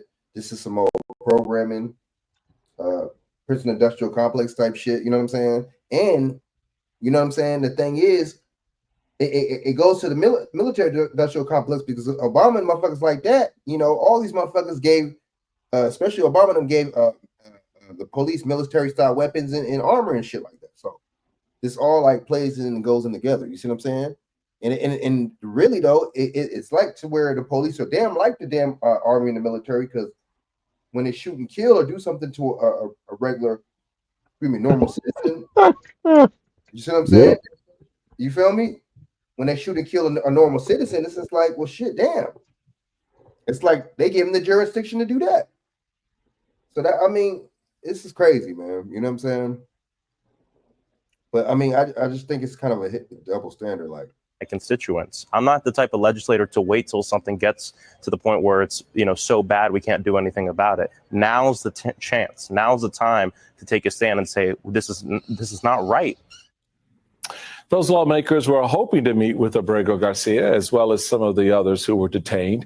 But as of this afternoon, that request was denied by the Salvadoran government because their trip was not an official visit. Now, of course, it's important to note that it was the House Republicans who have the majority who declined to arrange an official visit in the first place. This all comes on the heels of a legal standoff over the weekend, which led to a middle-of-the-night ruling from the Supreme Court on Saturday that temporarily blocked the administration's efforts to deport more Venezuelan nationals under the Alien Enemies Act. Joining me now is Vaughn Hilliard, NBC News. I wish the Supreme Court got up, man, jumped on our side and shit when we get locked up for bullshit crimes and bullshit statutes and penal codes and all this shit and these fake ass RICOs and right. I wish it'd be the same energy with us. Damn. But see, it's both sides like with this shit too. Like, you know what I'm saying? Like one side appears, you know what I'm saying? But it's just like it's all some of these judges be Republican and conservative too that are doing these rulings too, by the way. News White House correspondent, and Sky Perryman, president and CEO of Democracy Forward. Sky, I gotta come to you right out of the gate. Just for full disclosure, I spent a lot of time talking to Sky, just to wrap my head around a lot of this stuff right now. You have Trump posting on Truth Social earlier saying, quote, "I'm doing what I was elected to do, remove criminals from our country, but the courts don't seem to want me to do that," end quote. Is he missing the due process part of this thing, which is why the courts are having an issue here? In every one of these instances, I've been trying to help people understand the importance of that due process piece. That yes, this is not about whether or not Abrego Garcia is a criminal. MS-13 is the Al Capone of the 21st century, right? Or if he's Mother Teresa. It's about whatever role you ascribe to him under our Constitution, he still due process. Well, you're a goddamn lie. Well, and I think the American Okay, people what are jurisdiction? Tell me what jurisdiction, bro. Slow down, Frank. Hold on. They say our Constitution. What Constitution say it? I know, right? Because if you are, watch this. Because I would have to ask him, is he a citizen? Does he still hold citizenship with any country? Yes or no? Exactly. Because if he not a natural born citizen of the United States, they can deport any motherfucker. Especially if you allegedly committed crimes, they can deport you back to your original country or state. Facts. Why do you think they got? Even if you was in St. Louis, right, or Missouri, you was caught up doing some stuff or crime or something in New York. New York catch you, most likely Missouri gonna come get you and extradite you back to your original what's name. You feel me? That's true. They know this, bro. I don't know why they getting interrupted with this man and his duties. Like he said, as the United States president and head of state, that's undermining his direct. So you're gonna get the courts involved. You're gonna get judges involved, which they don't have jurisdiction even to make this type of rulings. You can get them involved and go to have a battle against somebody allegedly legal. I don't know what his status is, but just say he's a legal immigrant. Who has jurisdiction, bro? The United States or his home country? Right. I would ask these: who has jurisdiction? I just don't like how they don't. Both sides just don't. It's not the same energy when it comes down to American mothers. It's like, but see, I get it because I'm gonna help lock certain many amount of Americans up so I can get, you know what I'm saying, money from my donor, my buddies over there at the fucking that own these private corporations. Well, yeah, they don't get no bond. They can't get. If they locked him up they can't do nothing but they can't even lock him up in American prison because they can't get a bond on this dude, on these immigrants, these legal immigrants. They can't get a bond on him. So they best only thing they can do jurisdiction is to deport them back to either a neighboring country, allied country, or the country that they originally came from. But I guess a boring country. They know this, bro. They wrongfully. They know this. He gonna try to say it's not about being an MS-13 gang member or being a Mother Teresa. That makes a very difference. Yeah, they try to say why is somebody allegedly from MS-13 in the United States of America anyway? Because these fucking laws and shit from right from Reagan all the way down before that and shit. Let these motherfuckers come over here. So y'all gonna, like you said, Frank, y'all willing to fight and go and lose your jobs, jeopardize y'all livelihood for illegal immigrants. They tell me, oh, it's not. So what they pretty much said is not about the act or the actor. It's about the premise. Well, no, it is about the actor because if they allegedly became to commit a crime, they will all bets are off. Even if they were naturalized. If you committed a crime in the United States, well, there's penalties to be held up to deportation, or like you said, maybe. So my question is, then what did we just bring them back and just turn them loose? Any judge, and who's going to vouch for this motherfucker? Who's going to be his sponsor? You just want to turn them loose back in the United States of America with nobody have jurisdiction on them? Well, I'm just tripping Because you off. can't hold a bond on them. That's why they can't. That's why they don't detain them. Because they can't hold a bond on them, Frank. They can't. Right. What's her name? Homeland Security, Kristi Noem. She said earlier, you know what I'm saying, we got to get the real idea so she can know who we are. Like, wow. They ain't gotta get no damn real ID, boy. They know who people is, bro. People got social security numbers, bro. People got birth certificate and social security number. If they don't have a United States social security number, birth certificate number, a I-10 number, a passport, what we doing? Right, but that sounds like some control on American citizens. That's what I'm talking about. That's my point. Yeah, they want to put the lock down on us. I see what they but lax on immigrants coming to this country, bro. Facts. They can commit crimes. They can fraud on visa and shit. Fraud on marriage. Let's talk about all the fraud that they commit when they come to the United States of America and don't get. You know what I'm saying? Right.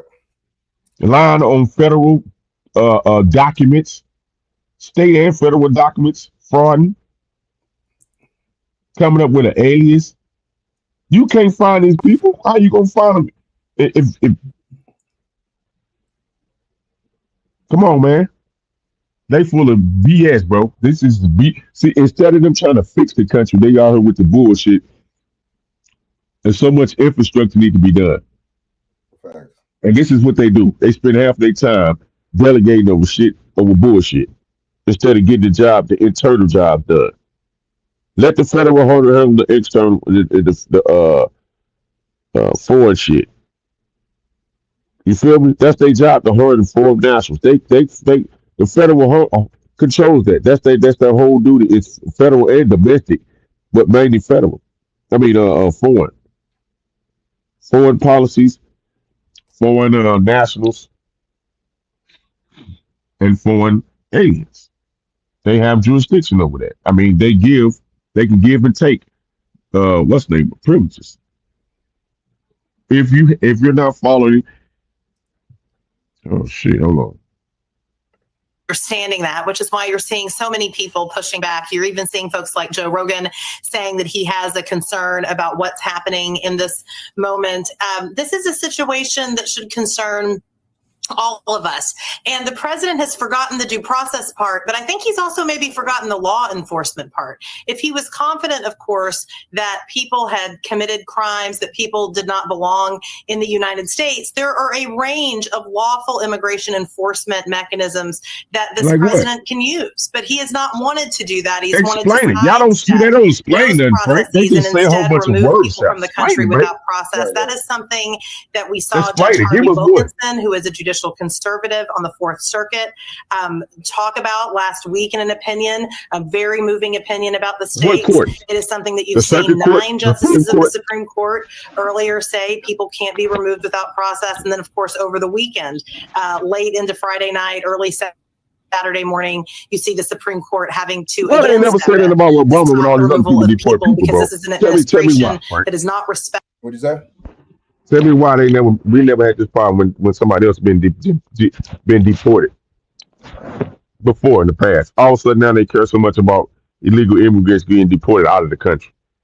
That's suspected of committing either tied to cartels, gangs, drug dealings, committing heinous crimes. What we doing? I just think. See, they know. See, I'm gonna tell you. She's saying all about this about the courts. They know damn well no courts is going to pick these illegal immigrants up. What court are they going to stand in? Not one, because there's no jurisdiction. They know that. What court? Who? What judge? What court? Tell me what court can they go in? And a judge going to see them. Why you think they had them in them holding cells? And Obama came up with that. They catch them leased up and catch them with them cells. They talking about children, immigrants in cages on the border. That was set up by Obama because guess what? A lot of them, when they catch them, they give them a court date, but they never go show for the court date. Their court date could be 2 to 5 years, 3 years from whatever, 6 months, 3 years, whatever, a year, whatever. They don't show up to the court date, so they just out here just roaming free. So they can disobey the law by direct order, can disobey direct orders, leave out of the jurisdiction that they're supposed to be in, whatever state or whatever they was bound to be in or whatever, or however that works. They could just roam. Let me tell you, they could just roam freely through the United States of America, but we can't do that. Facts. Bro, if they put a bond on us, if they put a warrant out for us, bro, they come pick us up, nigga. We violate that warrant, they locking our ass up. They put us in the cage. So it's okay for the American citizens to be caged. Facts. Children, 17-year-olds, 16-year-olds, 15-year-olds, 12-year-olds, 13-year-olds, 9-year-olds, 10-year-olds, you want to cage them. When they take these kids, what do they do with these kids when they take them for their parents and shit? They put them in the CPS, Child Protective Services. They all concerned about illegal immigrants now, bro. Come on, man. This is pathetic, man. You should have never let them come in. That's the whole problem. You allowed them to come in, but don't nobody want to hold duty and jurisdiction. You let them commit crimes. We see them on tape getting arrested and beating cops, fighting back with cops, and then nothing happened. You're cool with that. You're cool with them breaking the stores, committing crimes, vandalizing people, running over people, and people, squatting in people's homes and stuff. People come, do we got to keep going? When does it stop, Frank? And this is a government problem that need to be fixed, and they don't want to fix it. They keep passing the buck. But when somebody step up and fix it, they want to step in front. Oh no, you can't do this. It's a constitutional thing. You can't do that. Oh, they have rights. No, they violated their rights. The minute they violate and cross a federal border without authorization, proper paperwork, they have already violated the law. And anybody that get caught with these people helping them should be arrested for aiding and abetting a federal criminal. That's a fact. True. Good point.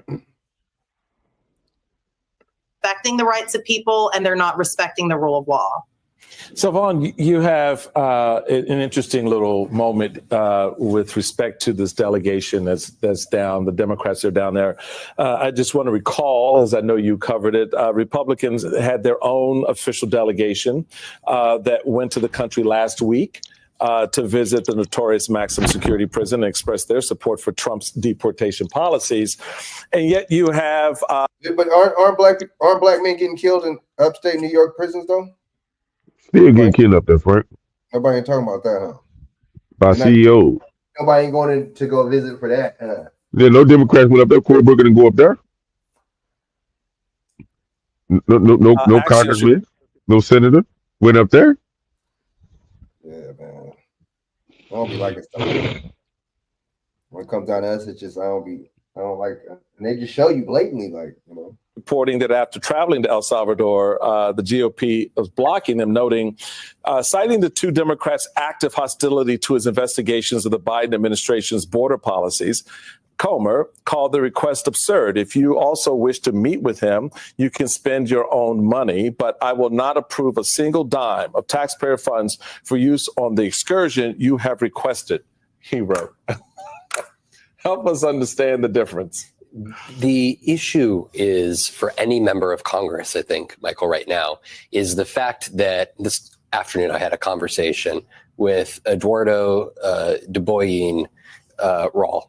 He is a man who's lived for the last 2 years in El Paso. He came in legally into the United States after living in Mexico for a year, waiting for approval through the parole program offered under the Biden administration. And he was detained, and he was on that bus on Friday night that was headed to the airport at Abilene to be deported. And the guards told him to go to El Salvador. There's a reality right now that I could not have had a conversation like I did this afternoon with him from his ICE detention facility if it were not for the courts having intervened and stepped in to stop these deportation flights. Why do we bring up Eduardo?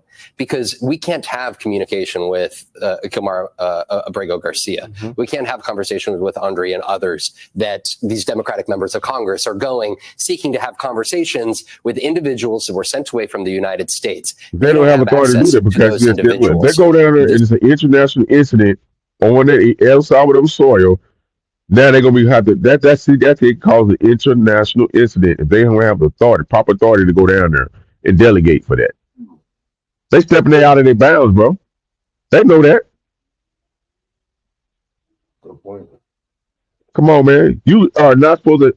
There's a proper chain of command. You're going to try to go delegate in another country with another government, a foreign government. Oh, facts. That's treason. That's treason, bro. You know that, right? You know that's treason. They committing treason, bro. Because see now you're going to define a direct order from the president. That's treason, bro. The president has the control of the military, United States military, dog. They can detain your ass, lock your ass, and send you to Guantanamo Bay. That's a good point. Without due process, because you have committed an international act. It's international incident that you could possibly spark off. Good point. This individual, Eduardo, who I talked to this afternoon, could have been that. And why is this an issue? Because ICE, DHS, and the White House, despite my request for the last 3 days to provide any evidence that he is, in fact, affiliated with Trendia Aragua, they have provided zero evidence. He denies it. His wife denies it. Outside of the tattoos that they ascribe to being related to the gang, he has no criminal record. It is a serious question, and he has not had the chance to go before an immigration judge. So is that This motherfucker's burnt out. But let me see. This is how burnt out. Look how staged this shit is too. What is the Pope's? Okay, the Pope's last words. Yeah, man, they fight hard for illegal immigrants. You talking about he's legal upon the Bidens, but they don't ever tell you what they give you any detail. They just say a whole bunch of word salads. That's why it's all bullshit, man. That's why it's just all theory. You know what I'm saying? So Biden's policy just swiped, and y'all just said now how was Biden able to grant anybody any citizenship or passport when this nigga wasn't even competent? You frauded us on that one. Good question. Who signed up on it? You again. I'm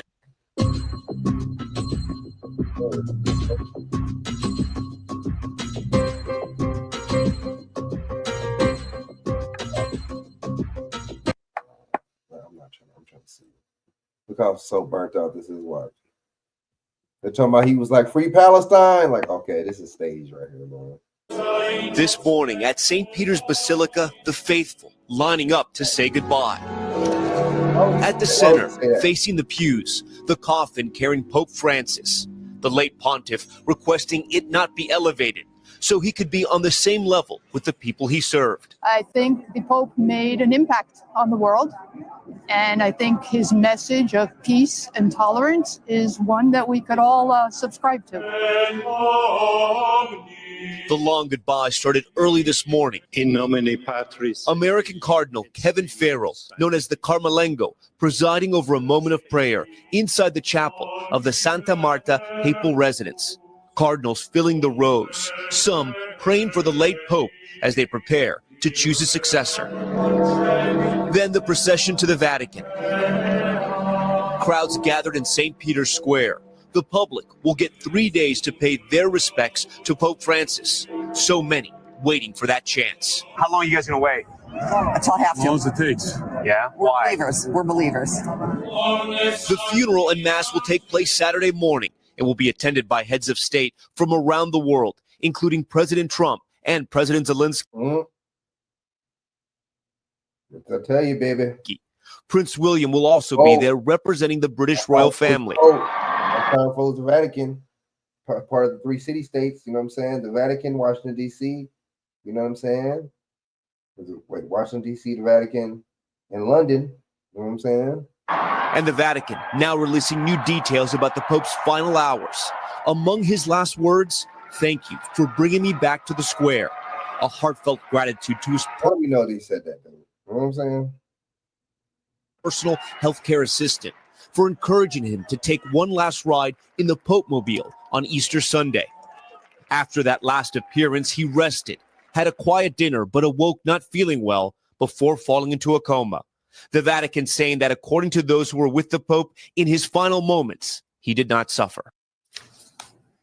And Tom, what is the sentiment and feeling among the people who have come and they want to pay their respects to this Pope?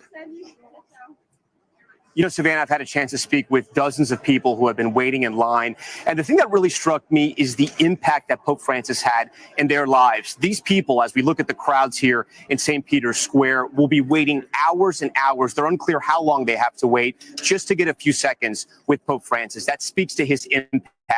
And what you get is that regardless of your relationship with God, the people here believe there is something bigger than this life here. And that's what they want to talk to Pope Francis about. They're also very curious, Savannah. A lot of people here that I spoke to right after they said they're going to pray for Pope Francis. They also asked me that they want to know what's going to happen next, what's going to happen in the conclave, and who will be the next leader of the Catholic.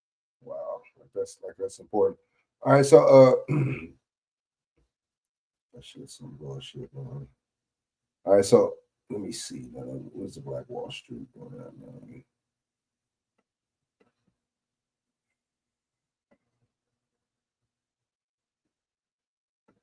Okay, let me do this. Let's do the mass shooting one, and let's do this one.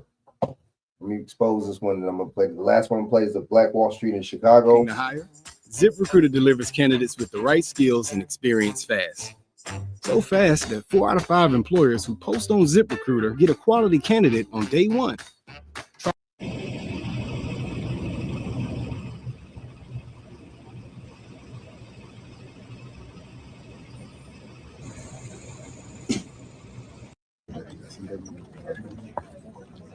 p.m. occurred and what has occurred and what I can share with you at this point, and to be fair to the investigation, is that at approximately 8:14 p.m., a lone suspect, subject male with one vehicle. Why do you have to say lone suspect? If it's one person, of course he's alone. Am I right? Drove through a crowded community event occurring near here. That male was taken into custody at the scene by the crowd. It was a Filipino community event. The crowd immediately called police. We then took custody of the subject, and he is now in our custody being held. The number 7, is that something at this stage? It would be, there was a number of deceased and number also injured. It would be unfair for me to speculate on exact numbers as the victims were taken to multiple hospitals in the region. So not just one hospital, multiple hospitals. And it would be unfair to the facts of the case and unfair to the families for me to release any number at this point. Can you give us? Oh. Why? Why would that be unfair? So this was a large community event. All events that we hold going forward. This is edited, really poorly edited. So let me go to the story. Emergency has been dispatched. Ambulance has been dispatched. 911 has been called. Help is here. Block after block, bodies. This video, shared by a witness, shows emergency crews and bystanders scrambling to keep dozens of people, including children, alive. Rushing to get them to hospital. It's chaos. Move to the side. Stay back. Stay back. It happened just as the Lapu Lapu Day Block Festival was wrapping up. Some car, some Audi, black Audi, he just like stopped or whatever. Vendor Joshua Polinten was packing up his booth when he saw a vehicle. He just pushed the gas all the way through the whole block right there, crashing into like everyone in his way. The violence, the death, such a contrast to what had been a day of celebration. But you notice how they said 11 killed, right? The Lapu Lapu Festival honors Filipino culture. It was packed all day, thousands upon thousands of families joyful. It just doesn't make any sense for me. Daniela Romero lives nearby. It was the sound that terrified her. I hear boom, boom, boom. And I turn around and say to my mom, do you think there are gunshots? She filmed this video as she walked down the street, horrified. I was kids running, screaming, and I was like, what is going on? But I thought, okay, well, it was a concert. Then I start hearing police, ambulance, firefighters everywhere. And turns out the boom I was hearing, it was the guy with the car crashing all the people from here all the way there. I thought it was so gunshot. Thought she was hurt. It's her gunshot, but then it was really the boom from the people crash. Okay. The driver is gone. The driver is gone. It's an Audi. Witnesses say the driver accelerated even after people were hit. When the vehicle crashed, he ran. Angry witnesses chased him. Video filmed by bystanders and posted on social media shows the suspect surrounded, held. Why is he not in handcuffs? Shaq, why is this man not in handcuffs? I smell a psyop, man. I smell something that's fishy with the story. Why? How are you gonna have a person that did that not in handcuffs? He ain't on the ground. He's not detained. Where's the police? So how you gonna show video of the police and ambulance taking people away, but you show a video of the suspect with no police around him, but a bunch of civilians around him, with him not detained? Seems kind of weird. Until police arrive. This photo appears to show the suspect being taken into custody, where he remains. A 30-year-old named Kai G. Adam Lowe has been charged with 8 counts of murder. The individual. Is he Filipino or not? Because that name doesn't sound Filipino. The name sounds like he could be Chinese. Question has a significant history of mental health issues. He is known to police for a multitude of mental health interactions. Oh, here we go. Okay. Here we go. When somebody else does something, they gotta have something gotta be wrong with them, because and otherwise they wouldn't do it. But if a black person do it, no, something's not wrong with you. That's just your nature. When a black person commits a crime, that's just, oh, you're just a savage. You're just a burly black guy. You're just a black savage brute. Actions. When everybody else does something, oh, they got to be something mentally wrong with them, because otherwise they wouldn't do it.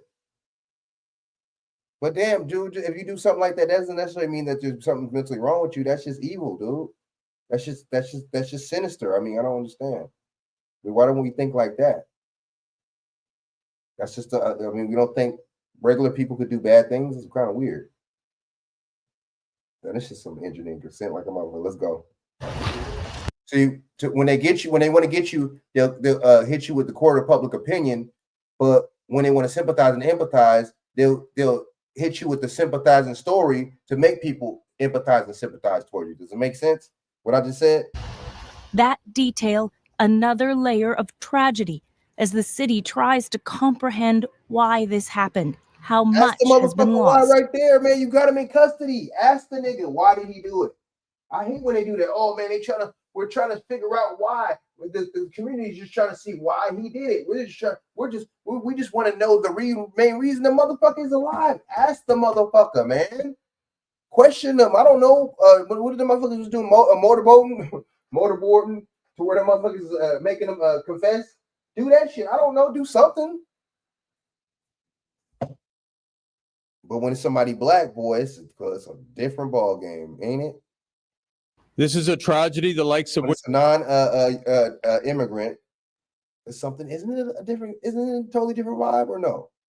the city has Oh, never. okay, this is Canada still though. Still, it doesn't matter if it's Canada or not. It's still the same premise. Never experienced before. Same narrative. And Ian, one of the ways people are dealing with the pain of this tragedy is by coming together. Hundreds of people attended a vigil here in this park. And Lindsay, what are you hearing from people there? I think there is a sense that they just want to share the pain. There was a man who lives not far from here. He said he just wanted to be here and let people know that he cares. People are doing that by writing notes to the victims, and they're putting them on Post-its. There are mounds of flowers that are piling up. And I was also struck by all the different cultures that were represented at the vigil, including some Indigenous songs that were shared. It certainly is a feeling of togetherness, but it's really heavy. Lindsay Duncombe at Kensington Park in East Vancouver. The vigils tonight cap a full day of grief and stunned disbelief. But Yasmin Ghanea shows us Vancouver's coming together in this time of need. The evening vigil in Vancouver brought out the city's grief as it grapples with immense loss. When something senseless like this happens, I think there's a real yearning to just be with your community and do what we can, even if we don't understand it.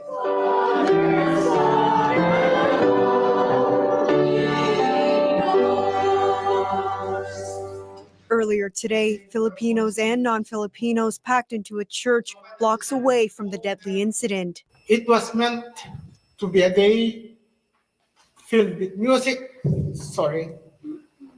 The tight-knit community now feeling a mountain of grief. It's hard to feel it now, but we'll come out of it stronger. You can see the community standing together here today, as we will in the days to come with the family and friends of those who were injured, those who died. Police say the victims' ages range from 5 to 65 years old. It's a senseless tragedy that has taken the lives Is it on camera? That's what I want to know. of innocent people who were gathered in celebration, in pride, in culture. Debris and police markers still scatter the festival grounds, but there's now a growing memorial there too, as people dropped off flowers throughout the day. I just feel really a lot of sorrow and sadness for all the families.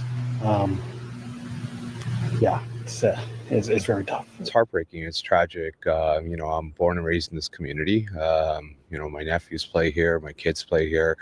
My whole life is intertwined here, and just shaken to the core. I just think that my family could have been there, and it was just so senseless, really. And I just think all the families that were affected, even though mine wasn't there, and I'm blessed for that. There's families hurting today. In the shadow of the deadly events, one of the largest road races in North America went ahead today in downtown Vancouver with a strong security presence. North America. At the vigil, as so many details about what happened remain unclear, mourners took solace in community. Ian, the overwhelming emotions here from people we spoke to are shock and devastation. The scale and unexpected nature of the tragedy difficult to comprehend. And at the stage, officials are still saying very little about the victims. That's right, Ian. Community members say they're still working the phones and checking on their loved ones as they don't have a fulsome idea of who all the victims are. And how do you not? Now, the Canadian police has said that. How do you not know? Oh, how do you not know who all the victims are, man? It's so fucking easy to identify somebody. So none of them had licenses, identification on them, huh? So you gathered bodies, 11 plus people, and none of them have licenses on them or any kind of form of identification. Wow, driver's license, ID. Wow, okay, I believe it. Suspect responsible for the deadly Vancouver records, anything could identify these people. I mean, I don't understand. There's the family members. Anyway. Car ramming attack had acted deliberately and has a history of mental health problems.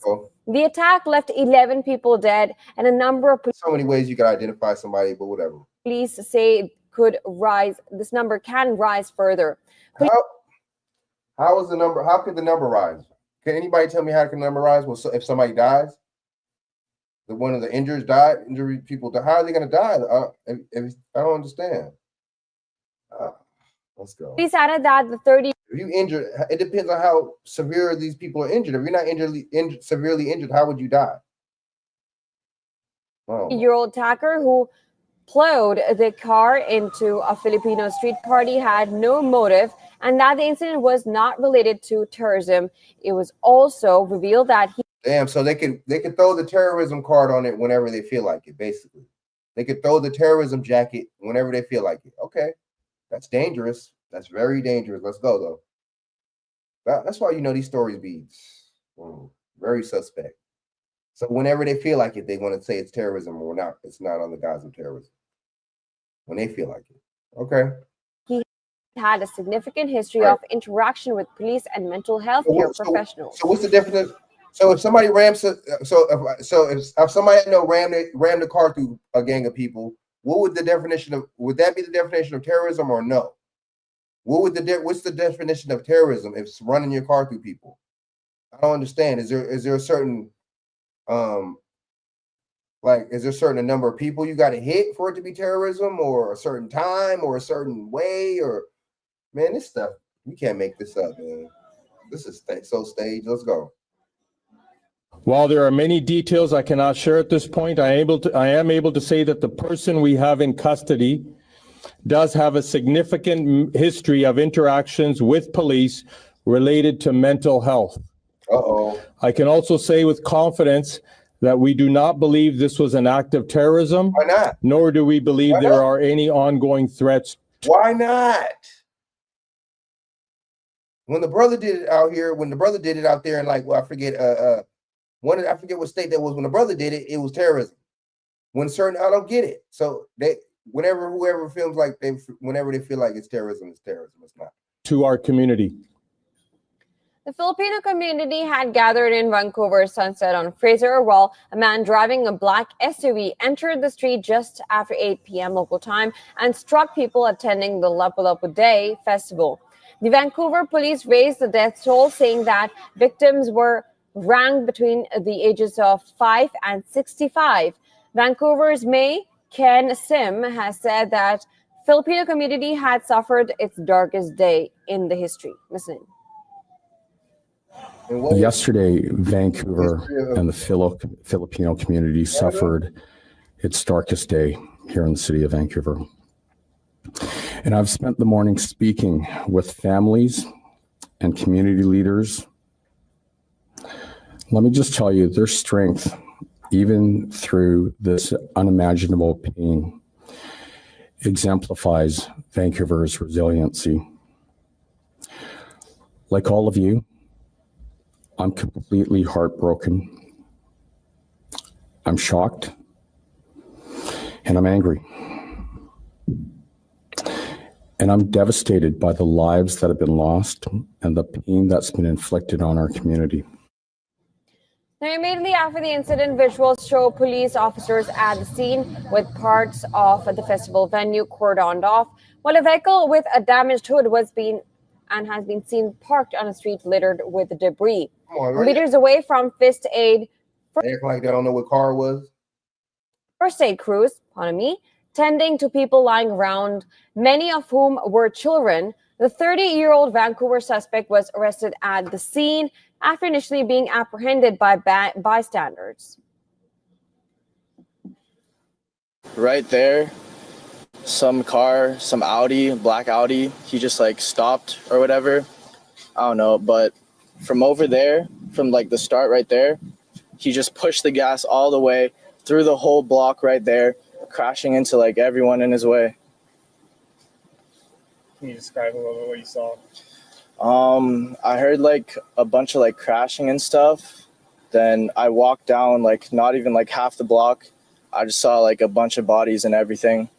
How is 65 people dead, dude? And just one car hitting 65 people. And I just went back. Members of Vancouver's Filipino community gathered at St. Mary's Parish to pray and support. So a car, it's not even a big car, it's an SUV, it's like an Audi SUV. How was a car able to kill 60-something people? So, I mean, was there a big crowd? How does that work? Was there a big old crowd? I don't know, man. One another following the incident. New Democratic Party leader Jagmeet Singh visited the church, meeting with locals sitting outside and offering his support. The ramming has shocked the country a day before a general election dominated by U.S. President. What a coincidence, right before the general election. Wow, what a coincidence. This happened right before the election. Oh, Donald Trump's tariffs on Canadian products and his threat to annex his northern neighbor, long a key ally and trading partner. What does any of that have to do with Donald Trump got to do with anything? Boy, all right. So let's play the last video because it's just the lies and the bullshit. It's just crazy. All right, so Chicago leaders, you know what I'm saying? Making this Black Wall Street. Let me play this real quick. It's gonna be the last video, man. I'm scared. Likes up. But when Verizon announced that I could lock in a low price for 3 years, I mean, yeah, that's what I'm talking about.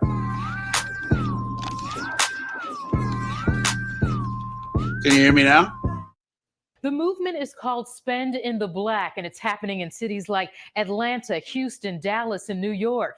Here in Chicago, community leaders plan to resurrect the Black dollar this weekend, turning 75th and King Drive into the bustling business corridor it once was. Chicago's 6th Ward will be the epicenter of what Black leaders hope to be a resurgence of booming business, hope, and pride. Reverend Dr. Charlie Dade and Alderman William Hall have teamed up for an economic movement called Spend in the Black, encouraging everyone in the Chicagoland area, regardless of race, to spend their dollars at 75th and King Drive. Dog groomers, service providers, some of the best culinary excellence. You're going to see flower shops all lined up down 75th Street. Because this is what 75th Street used to be. This was the Mecca. The two community leaders have invited dozens of Black-owned businesses to set up shop along 75th Street. They're also encouraging businesses that are already here to take part in this call to action. We are going to You have see how you notice how we in a single you concentration. notice how when we do stuff we include other races. When other people do stuff, they don't include us. He said they specifically said other races, no matter what race, right? So that means that the other races could set up shop over there as well. We include everybody in our stuff, but they don't include us. We need to stop doing that. We really do need to stop doing that. And we don't need to care what anybody say about us doing it. Oh, it's racist that you have your own business. But damn, when the Koreans sell and buy from the Koreans, is that racist? When the Italians sell and buy from each other, is that racist? I'm confused. We can't pick and choose, man. Than anywhere else we gotta you will stop that. find in Chicagoland. The owners of the Woodshop Art Gallery, which has been around for more than 50 years, say Saturday's event can't come soon. See, they're talking about that bullshit Roland Martin. I'm gonna play a little bit of that right after this. They're talking about that bullshit Roland Martin, Al Sharpton and Jamal Bryant protests with targeting all these big non-Black businesses, basically begging them to cut down the DEI program so people keep buying from them. Why would you do that? But people are ignoring this though. Buy Black. They're ignoring this. But then everybody want to give shine to Al Sharpton what they doing, the begging and the pleading with these white businesses. Enough. They've seen a drastic decline in business over the years, and they're hoping Look Spend how in the the media- Black look- will be the beginning of something great. Now the media is just covering this, and the media is not covering this. Shout out to ABC for covering this. And it Channel was 7. people of our community. Channel 11, all these other news stations ain't covering this, man.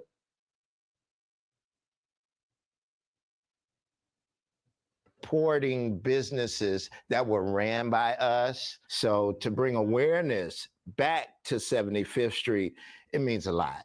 Alderman Hall says this is the restoration his ward needs. We want people to look at some of the businesses and say, I want my storefront here. We simply do not need to be reliant on the big box stores who, quite frankly, do not meet our demands, who do not respect our dignity. who pull out of our neighborhoods at the first sign of trouble or at an administration's rejection of DE&I. Rather, we can empower ourselves. Facts. Facts. That's what I'm talking about. And these are community leaders talking this. That's what we need to start doing, having community leaders and politicians that are actually genuine, that are pushing some genuine stuff. You know what I'm saying? Them and the people from the community, the grassroots, you know, come together and push initiatives like this, man. It needs to happen as soon as possible. By spending our money with Exactly. our business owners who will not flee us, but will care for us with the profit that they make. Spend in the Black is happening in several cities across the country, but these community leaders hope Chicagoans will show up and show out. You will see business owners not only earning the trust of their community, but you'll also see the community getting blessed in significant ways. Spend in the Black is happening this Saturday, beginning at 75th and King Drive from 10 a.m. to 6 p.m. All are welcome to attend, and shoppers will also be eligible to win $1,000 every hour. We do have more details on our news app and website. That's dope. That's what I'm talking about, man. That's what I'm talking about. This is the type of stuff we need to report on. You know what I'm saying? Facts.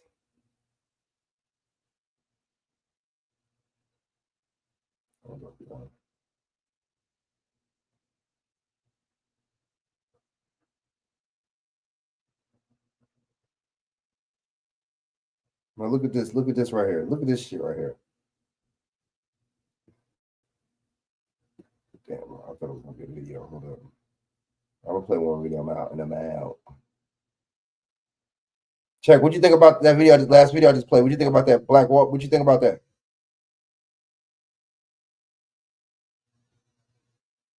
Shaq, what do you think about that?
Hold up.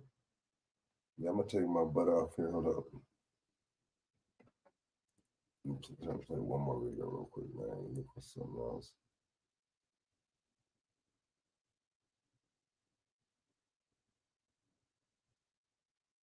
Let me see. Let me play Savvy Sad real quick, man. How she hold up. She broke. Let me play like a couple of minutes of her video real quick, man. I'm about to get off here. She broke down how these cats be begging, man. You know what I'm saying? How not so sharp then them be begging. Watch. Begging ass motherfuckers, that man.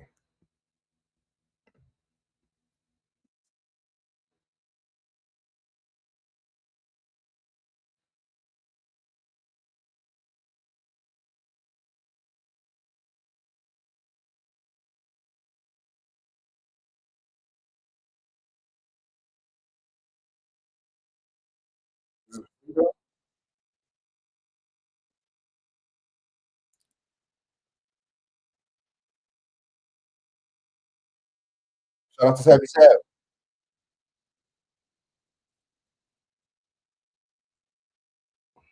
On Target. Why? And I'm going to show you someone who didn't do this. I'm going to show you someone after this who realized a long time ago that you can't rely on these corporations to. That was supposed to be annually. So this idea in terms of what I mean, this is the corporate statement that they dropped on April 7th, 2021. They said as part of their commitment. Let me get this up on the screen 1 second. As part of their commitment, they wanted to add products from more than 500 Black-owned businesses across its multi-category assortment, increase its spend with more Black-owned companies, such as marketing agencies, construction companies, facilities, maintenance, and more, establish new resources, including the Forward Founders Program to support Black-owned companies and help them grow their business. It's right here. So look at this, what he just read, you guys. So this was part of the commitment that Target made to the Black community, add products from more than 500 Black-owned businesses across yada, yada. So again, why were we counting on that? Look, if there's one thing that I have learned is this, and I think some people are starting to see this too. People need to get their own shit. And I'll tell you what I mean by that. If you go into other communities, you'll see people have their own shit. Facts. Oh, yeah. You'll see that there are Asian Americans that own the beauty supply stores. They got their own shit. You'll see that different groups have their own stuff. A lot of the nail salons here, Vietnamese, have their own stuff.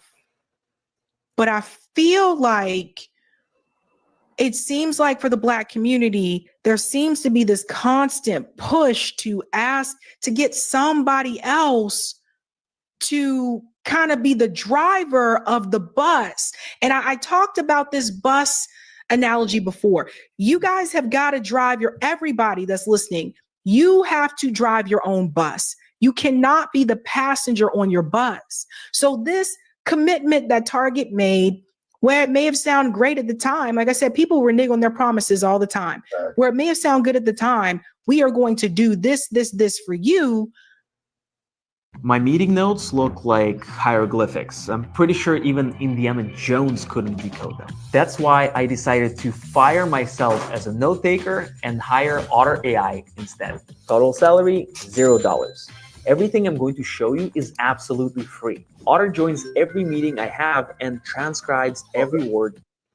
In turn, it's almost like the Black community was allowing Target to drive the bus, and we were the passenger on the bus, or all those that were at the table when this agreement was made. So the problem is that we're not driving the bus. When the corner store, the people that own the corner store, in my grandma's neighborhood, Kimmy's and them, Kimmy that owned the corner store, they didn't come ask Black businesses to help them. Can you help me do da-da-da? Are you going to do this? They had their own stuff. No one can take it away from them but them. But when we rely on this commitment that Target made, or any other corporation that makes, and they say, we're going to do this for you.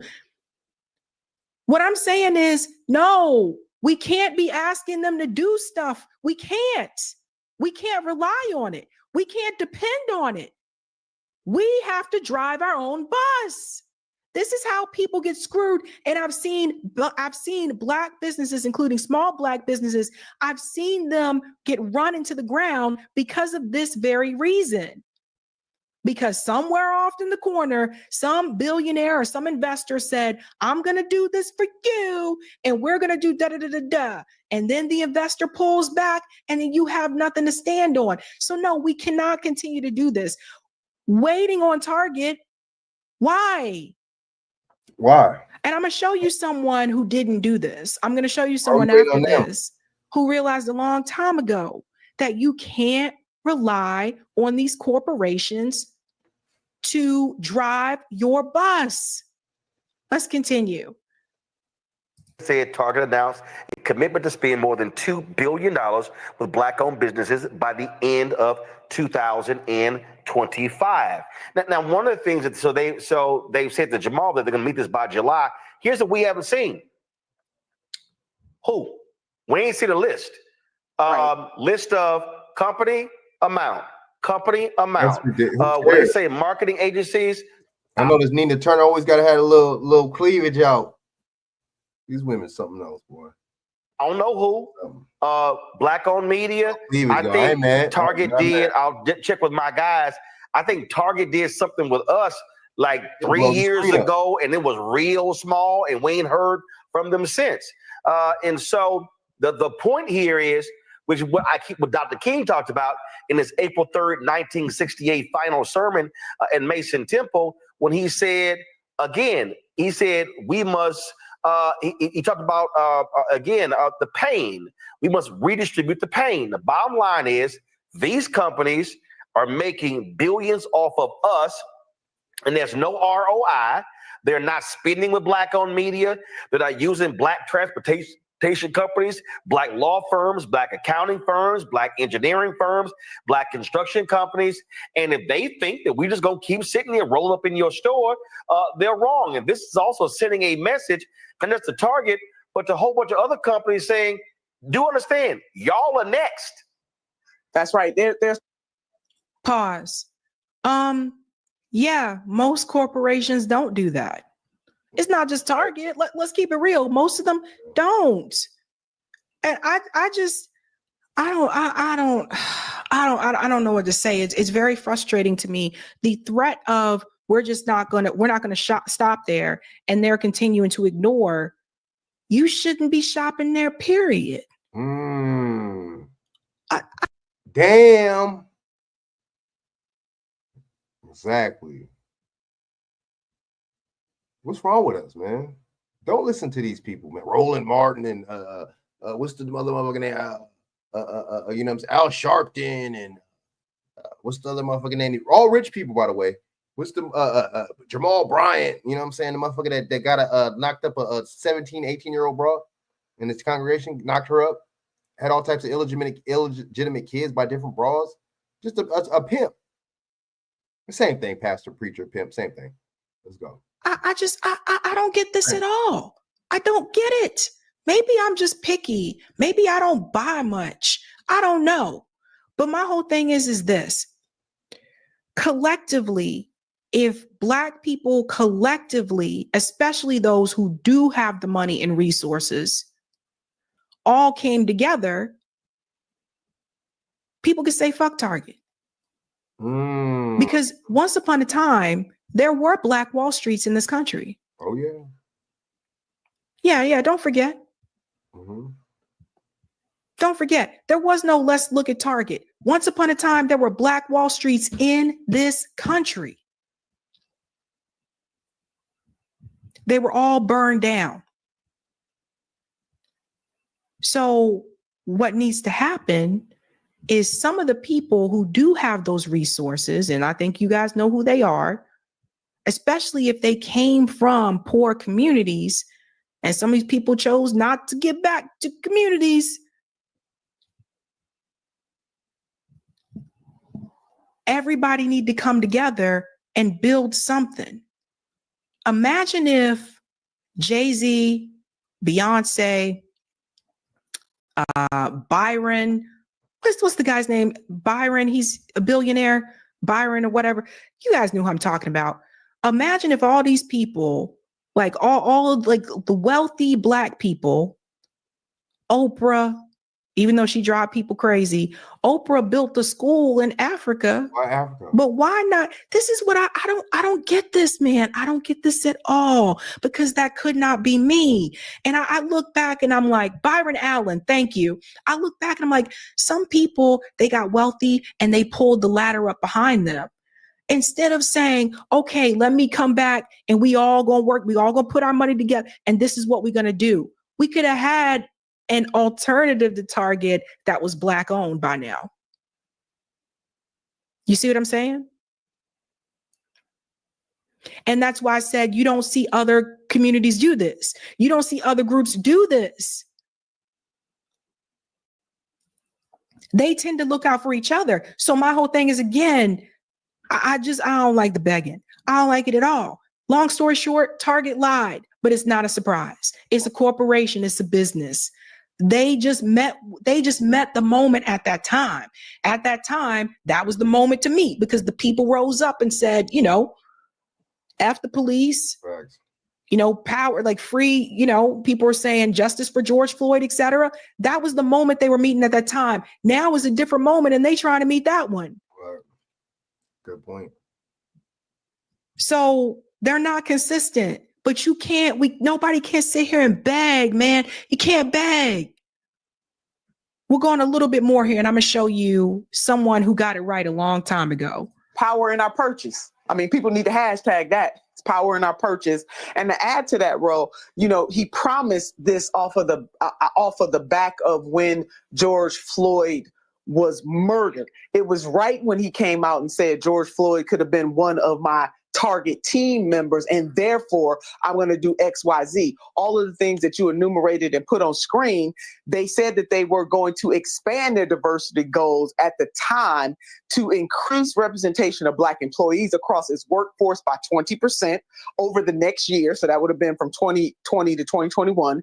And that the company would start a new program to help Black entrepreneurs develop, test, and scale their products. They did some of that, but once Donald J. Trump came on the scene, all of those promises made all of a sudden became something that was expendable. And so the question for the CEO is, did you believe those things when you said it? Was it right and moral and also economically viable for Target too? Because they ain't just do this out of the goodness of their heart. I think that's stupid how these corporations do stuff like this.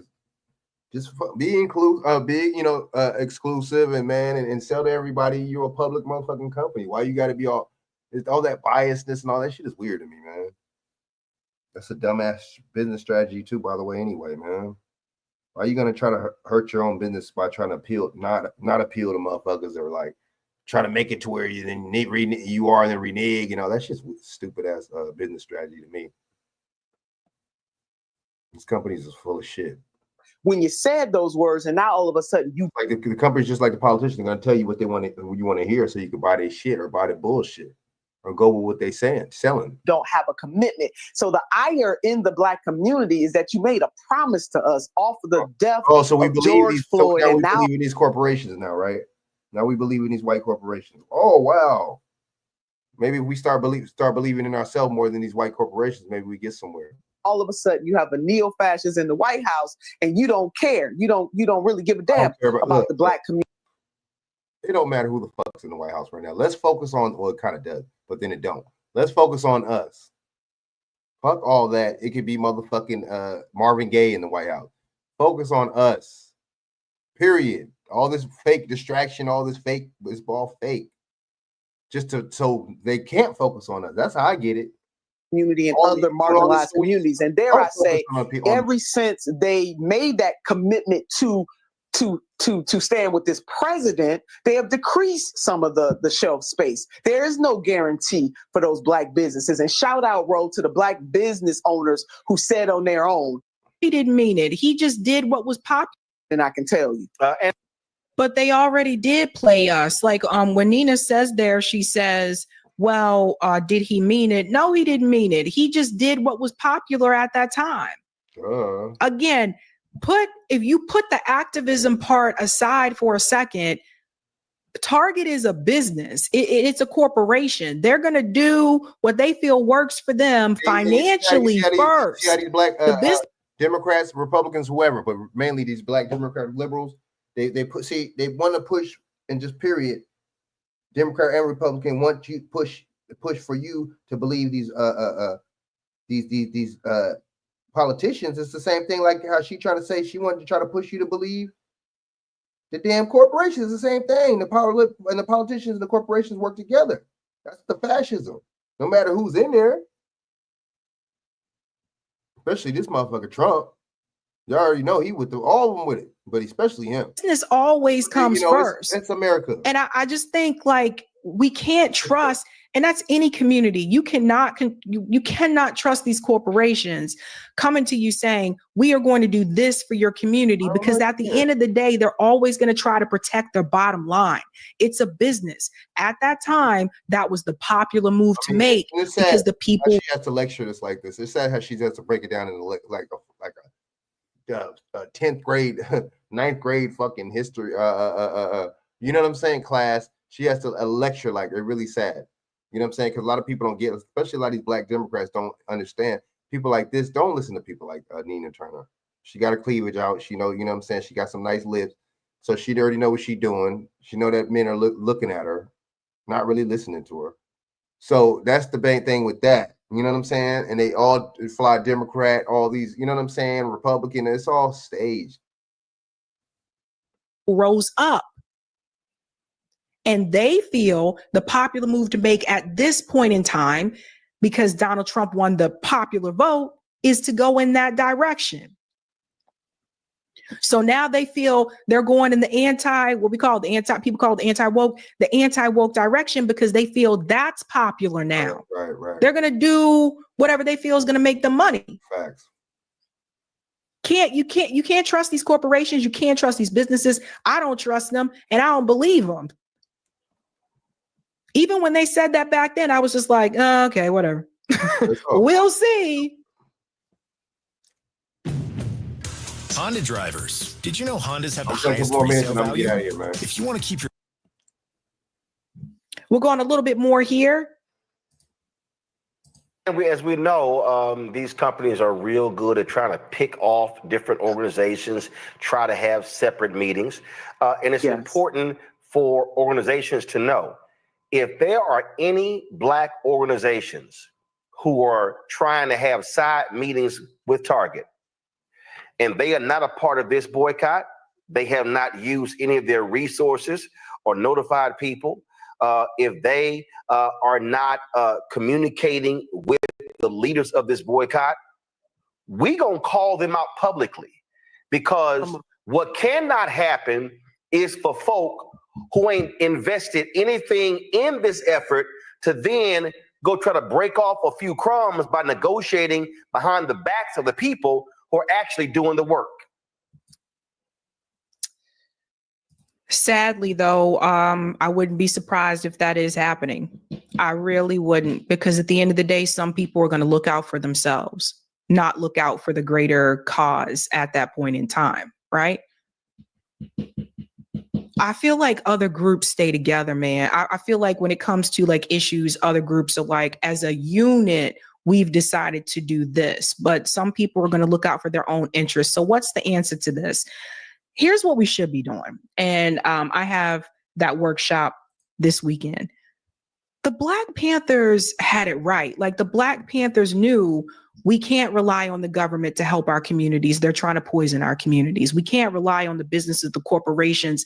They don't want us to thrive, right? We have to help each other. I want you to see this, and shout out to the gentleman who made this. It's called Mutual Aid is Radical. This is the direction, I said again, guys, that we got to lift up. Central to their mission was the Free Breakfast Program, aka Breakfast for Children, a grassroots initiative that became a symbol of resistance and community care, not only in Oakland, California, but nationwide, providing nutritious meals to thousands of underprivileged children before there was such a thing as reduced lunch across the country. This initiative was more than a charitable endeavor. It wasn't charity at all. It was a radical assertion of the right for people to be fed and to be educated.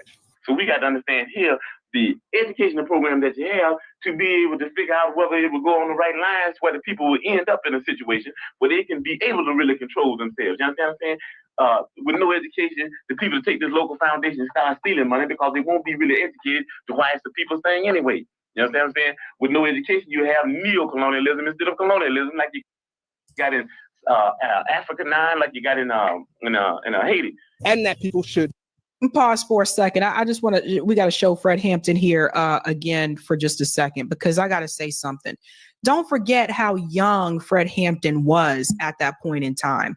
And I just look back on this over and over again. And I continue to tell you guys, like, I know we talk about mutual aid and things like that a lot.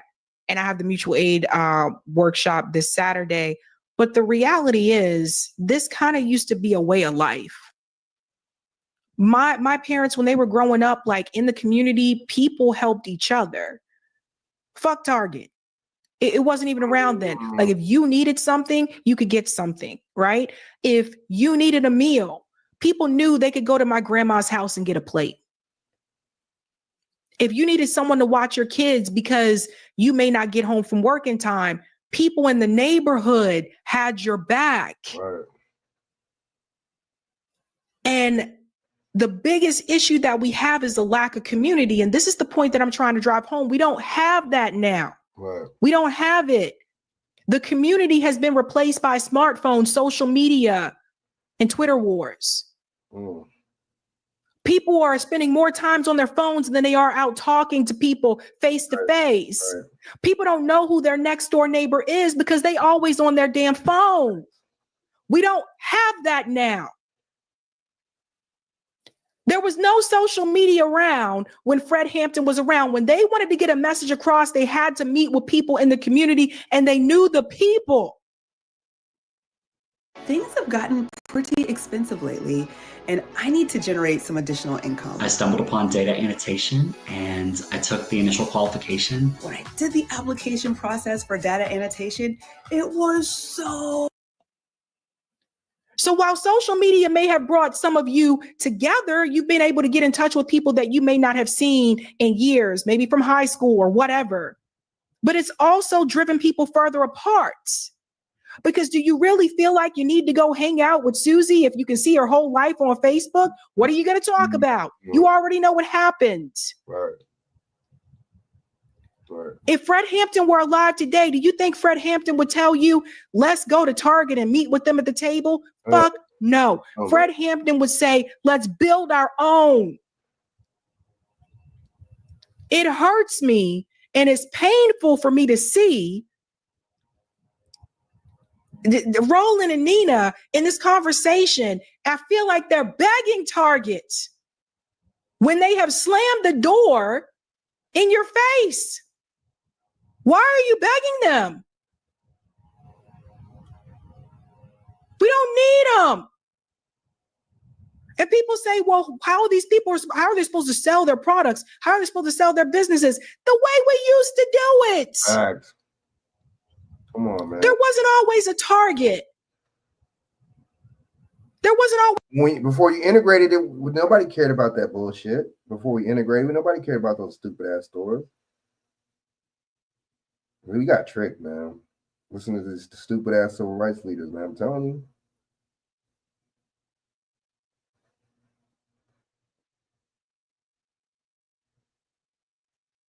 I'm telling you.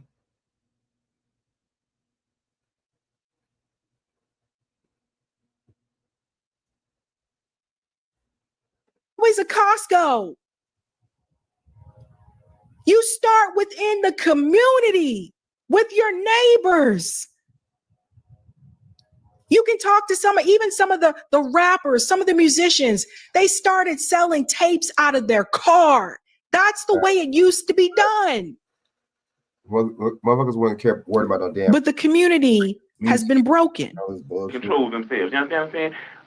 With no education, the people that take this local foundation start stealing money because they won't be really educated to why it's the people's thing anyway. You understand what I'm saying? With no education, you have neo-colonialism instead of colonialism, like you got in Africa 9, like you got in Haiti. And that people should continue to assert that right in the face of institutional neglect. Not now, Aang. Under the charismatic leadership of figures like Huey P. Newton and Bobby Seale, the Panthers transformed the mundane act of serving breakfast into a political statement. The program aimed not just to feed hungry mouths, but to expose the failure of a system that perpetuated racial and economic injustice. It became a communal rallying point, not only in Chicago, but across the nation, fostering a sense of collective strength and resilience within marginalized communities. People aren't hip to that yet. They're not really aware of it. They know some shit's going on in this country somewhere. But a lot of people out there don't know where it's at. They think it's the black people doing it. Of course. All those riots are causing my life to be miserable in all areas, you know. And they really haven't focused in on the fact that it's the pigs and their mentors, the people who control the pigs, the power structure, those bald-headed businessmen, the Chamber of Commerce. See, they're not turned on to that power structure. They just know that life is becoming increasingly miserable for everybody. Right. But when they find out who it is that's causing the trouble and who it is that's making life miserable, then they're all going to be just like the Panthers. It's that part right there. Okay. By the way, Bobby Seale, I believe, is still alive today. You heard what he said?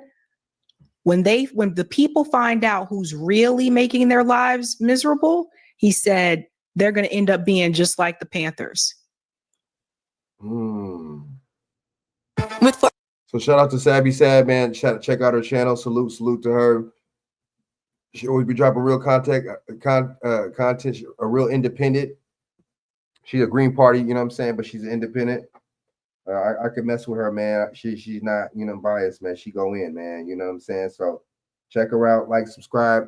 So I'm about to get off here, like, subscribe to the channel, share this out, man. I'm about to actually be starting another channel, man. I got a lot of stuff going on, man. So you gotta stay tuned. You know what I'm saying? I'm gonna be doing some spring cleaning with this channel too, man. You know what I'm saying? Different topics, different subjects. I'm gonna be flipping it. I gotta get more views. I gotta get more content out. Definitely gonna be going on here more. You see what I'm saying? So yeah, check out for me. Check me out. You know what I'm saying? Once again, thanks for your 2-3 people that have been tapping in for these 4 hours. You know what I'm saying? I really appreciate it, man. Yeah, like, comment, subscribe, share this out to y'all social media. Hit the Cash App, man, and keep the channel going. I'm not monetized at all, man. So a donation is appreciated, man, if you can. If not, it's all good. Just like, comment, subscribe to the channel. You know what I'm saying? Shaq, you still there? Shaq, you there? You know what I'm saying? Where you can check Shaq out at Shaq Waller on YouTube, Shaq Edwards on Instagram and Facebook, man. You know what I'm saying? So yeah, man, I'm about to be doing some more and more shows, man. I got to get this content off. So I'm starting another channel. I got a lot of stuff going on, man. So yeah, man. So y'all holla at me, man. Like, comment, subscribe, share this out.